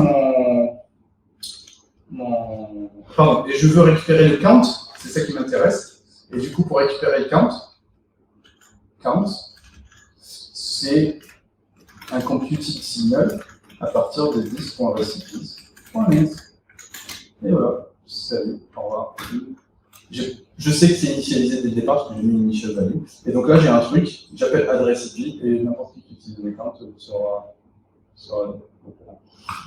Qu'est-ce que j'ai importé? J'ai importé signal, le computed. Je n'ai pas besoin de behavior subject, distinctive change, shared replay, bref. Et je pars sur le recipe search component. Ah, là, le recipe search, regardez comment il marche. J'ai un composant recipe filter. Quand je clique, quand je fais n'importe quel changement dans le composant, ça me émite un autre truc qui est filter change. Okay. Et donc, j'appelle onFilter. Dans $event, j'ai le filter. Voilà. Et onFilter change, je mets à jour un behavior subject pour regarder le truc. Et recipe, c'est filter, c'est le subject.switchMap filter, et je vais chercher les filters, les resets en fonction de ce filtre. Donc, à chaque fois que mon input change, c'est comme ça que je tape burger, ça filtre sur les API.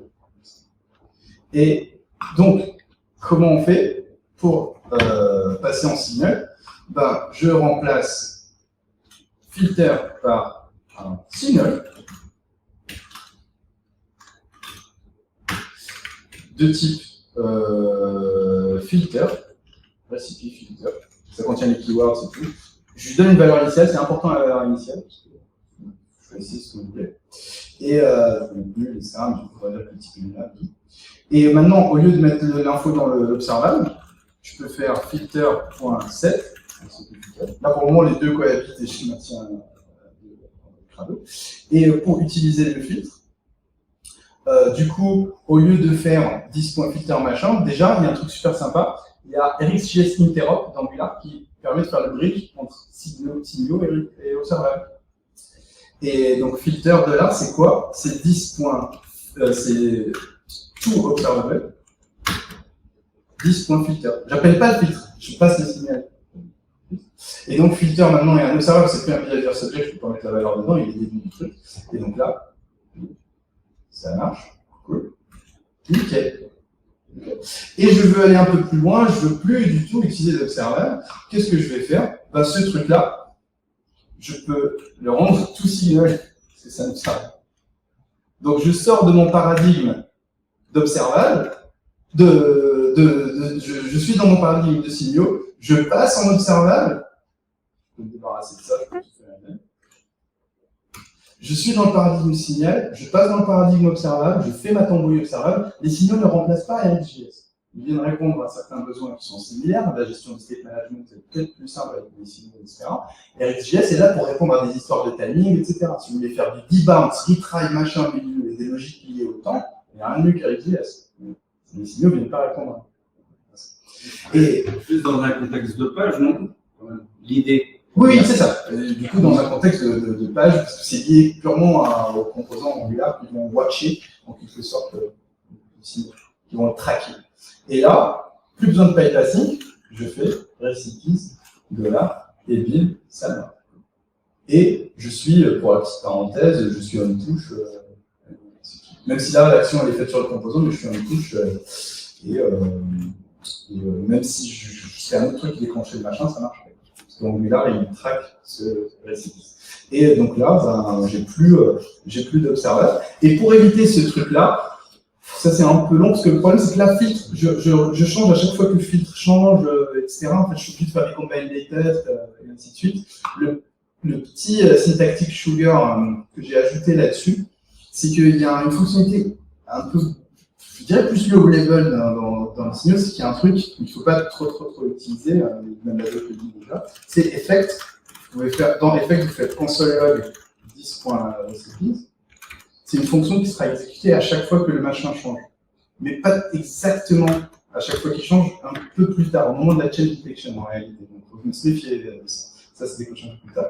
Et donc là, vous pouvez voir dans la console, voilà, qu'à chaque fois que la liste change, et même à chaque fois que je tape keywords, vous voyez, ça envoie un peu plus, parce que j'ai pas mis parce que ça va, j'ai pas mis un truc de check d'imitabilité, en fait, ça émite même si la valeur, dès que la valeur change, peu importe comment change. Et donc là, je pourrais faire un truc où je dis ici, je track filter et je fais mon recipe machin. Et le syntactic sugar, c'est une lib RX, enfin, je dis ce que qu'on a fait. C'est RX Computed, ça s'appelle. Et regardez-moi ça. Ça se comporte légèrement différemment du switch.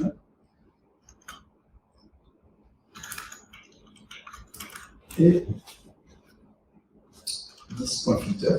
Parce que sinon, ça ne traque pas si je fais pas 10.filter. Et si demain, j'utilise plus le filter, donc là, j'utilise le filter, hop, ça marche.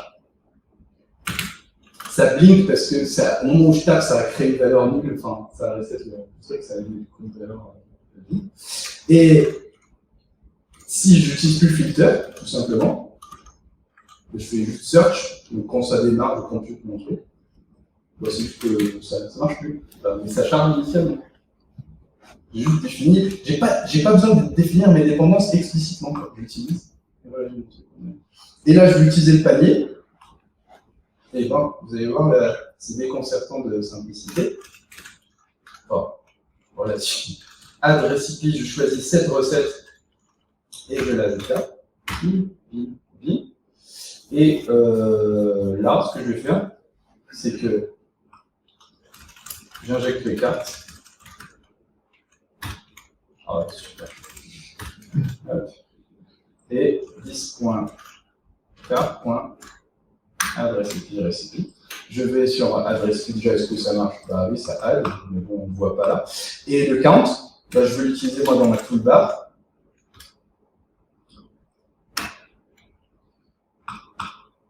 Allez, soyons pour 20, je n'ai pas le temps. Inject carte. Ça, c'est très très bon. Allez, je la protège un tout petit peu, juste pour gagner 2 secondes. Et je fais carte.count. Est-ce que ça marche? Yes. Ça marche. Mais ça me saoule de faire ça. Je peux faire count. Et là, count, je peux directement faire count égal. Je pourrais faire count est égal à 10.cart.count direct, je pourrais me rappeler dans une fonction, ça ne change rien du tout. Est-ce que c'est grave d'appeler une méthode dans le template comme ça, qui appelle un signal? Ben non, pas du tout, aucun souci, ça sera appelé, ça marche, ça pas plus gourmand en termes de méthode. Et qu'est-ce que c'est? Et dernier truc, pile, product owner vient, dit tiens, il est 22h12, tu as 22h15 pour faire en sorte que je ne puisse pas ajouter le même truc 2 fois. Je dis, ah, bon, allez, c'est quoi ça? Ça veut dire quoi? Explique-moi le business. Ma logique business, c'est mon service. C'est quoi qu'un add recipe? Explique-moi. Et là, il dit, ah, qu'un add recipe, c'est simple, il ne faut pas qu'il y ait des allergènes, je ne sais pas quoi, il ne faut pas qu'il y ait de trucs, machin. Et il m'explique les règles business. Et ici, je dis, ok, ben return, c'est quoi qu'un add recipe? C'est 10. Ah non, je suis pas dans le service là. Si. Ah non, je suis plus dans le service, je suis bête. Pardon. Je suis là, c'est là. Je vais faire can-add et là il me dit can-add c'est 10.recipes. Enfin, il faut juste que ça inclut pas ça ne contient pas une recette dans l'ID elle-même. Si faut pas que ça marche pour un truc, ok, c'est bien, j'ai eu ma logique, c'est de la logique un peu simple, quoi, pas de signe, hein. Ok. Et là, je vais dans mon recipe search component. Je ne veux peut-être pas faire le can add à chaque fois dans le template ici, parce que ça ferait trop d'appels, mais why not, si l'appel n'est pas cher. Je ne veux pas qu'à chaque vendor, ici dans le template, je fasse can add recipe ou le truc. J'aimerais l'ajouter dans la propriété recipe, un if recipe.can add. Et qu'est-ce que je vais faire du coup? Non, ça, c'est ce recipe ici, en fait, ce que je vais l'appeler, c'est search recipes ou filtered recipes, ou un truc comme ça. Et mon recipes, c'est quoi? C'est un computing. Et là, je vais calculer mon truc. Je vais dire, tu sais ce qu'on va faire, c'est qu'on va partir des recettes filtrées. Okay. Et ce qu'on va faire, c'est que pour chaque recette, on va voir si la recette, on va retourner toutes les propriétés de recipe. Donc là, c'est un truc qui fait rien, ok. 10.filter de recipes, pourquoi il n'est pas content? Ah oui, potentiellement nul en interne, ok. Et je map sur chaque recette, je retourne toutes les propriétés de recipe, et je vais juste rajouter une propriété canAdd qui est 10.cart.canAdd recipe. Et voilà. Vous voyez ce que j'ai fait ici? C'est que je ne veux pas appeler canAdd à chaque fois, je l'ai mis dans un signal, comme ça ce truc-là, il change que si ses propriétés changent, ses filtres recipes changent. Donc si demain ça ne change plus, mon truc il ne traque même plus le panier. Le panier peut changer, ça ne va pas déclencher la machine textuelle, etc. Ça c'est assez bien fait. Et là, du coup, dans ma boucle ici, dans mon truc, c'est juste que là, c'est pas vraiment recipe, c'est recipe avec en plus une propriété que j'ai rajoutée qui est canAdd. Et là, je peux disable ce bouton. Disable si not recipe.canAdd. Et là, en termes de debug et de test. En termes de debug et de test, c'est un vrai sujet. Parce que. Ah, mais c'est le canAdd, c'est juste une propriété. En termes de debug, ben, il manque peut-être encore du tooling, c'est à creuser. Donc là, regardez, si je fais add, je regarde si ça marche. Donc là, c'est bon. Mon truc, il a dit, je peux add, je peux faire blur, machin, tac, je navigue, je vais vers la recette, je reviens, et mon état marche. Là, tu lis quand même ta logique métier au composant, parce que tu es obligé de rendre logique métier.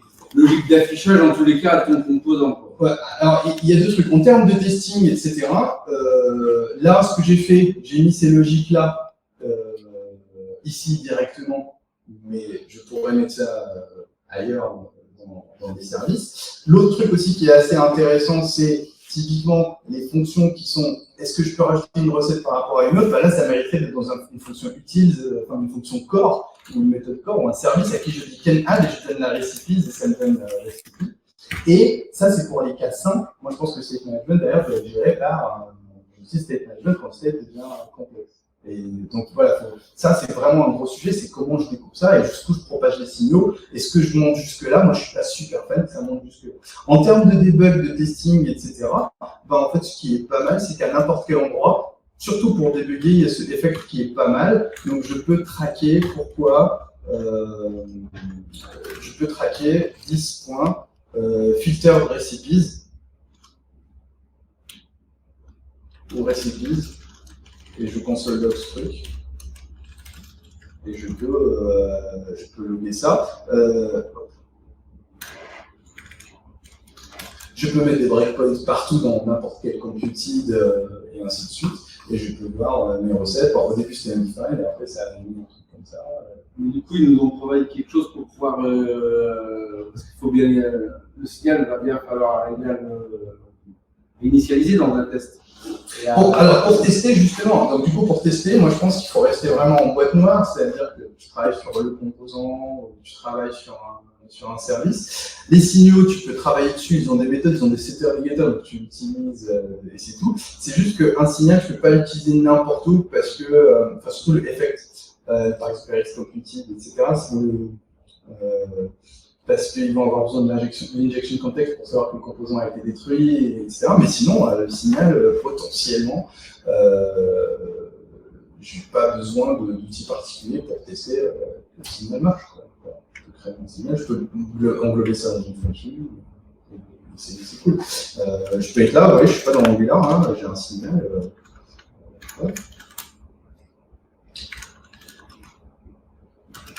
Hop. Et là, je peux être dans n'importe quoi. Dans ce log.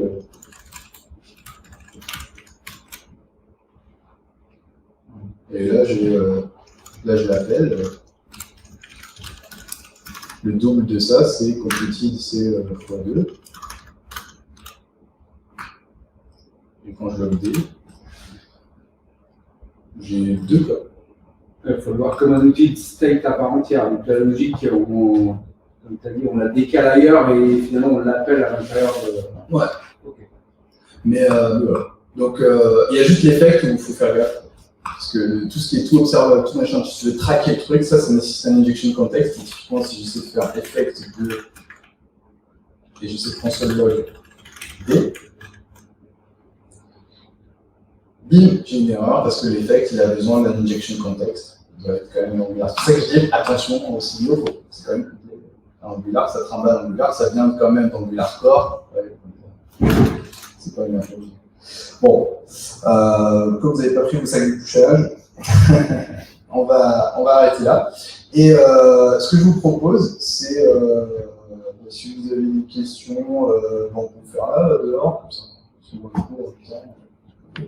J'écoute je le mets au milieu, comme ça, vous mettez autour, et vous prenez le bâton de parole. Je connais, c'est un truc comme ça.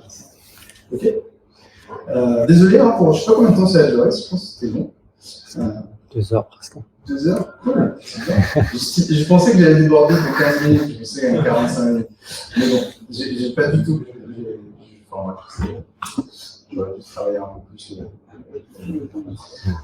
Bon, bah désolé de vous avoir pris autant de temps. C'est pas d'habitude, on ne fait pas durer les épisodes aussi longtemps, mais c'était mon temps, c'est pas plus. On va rattraper tout le temps perdu.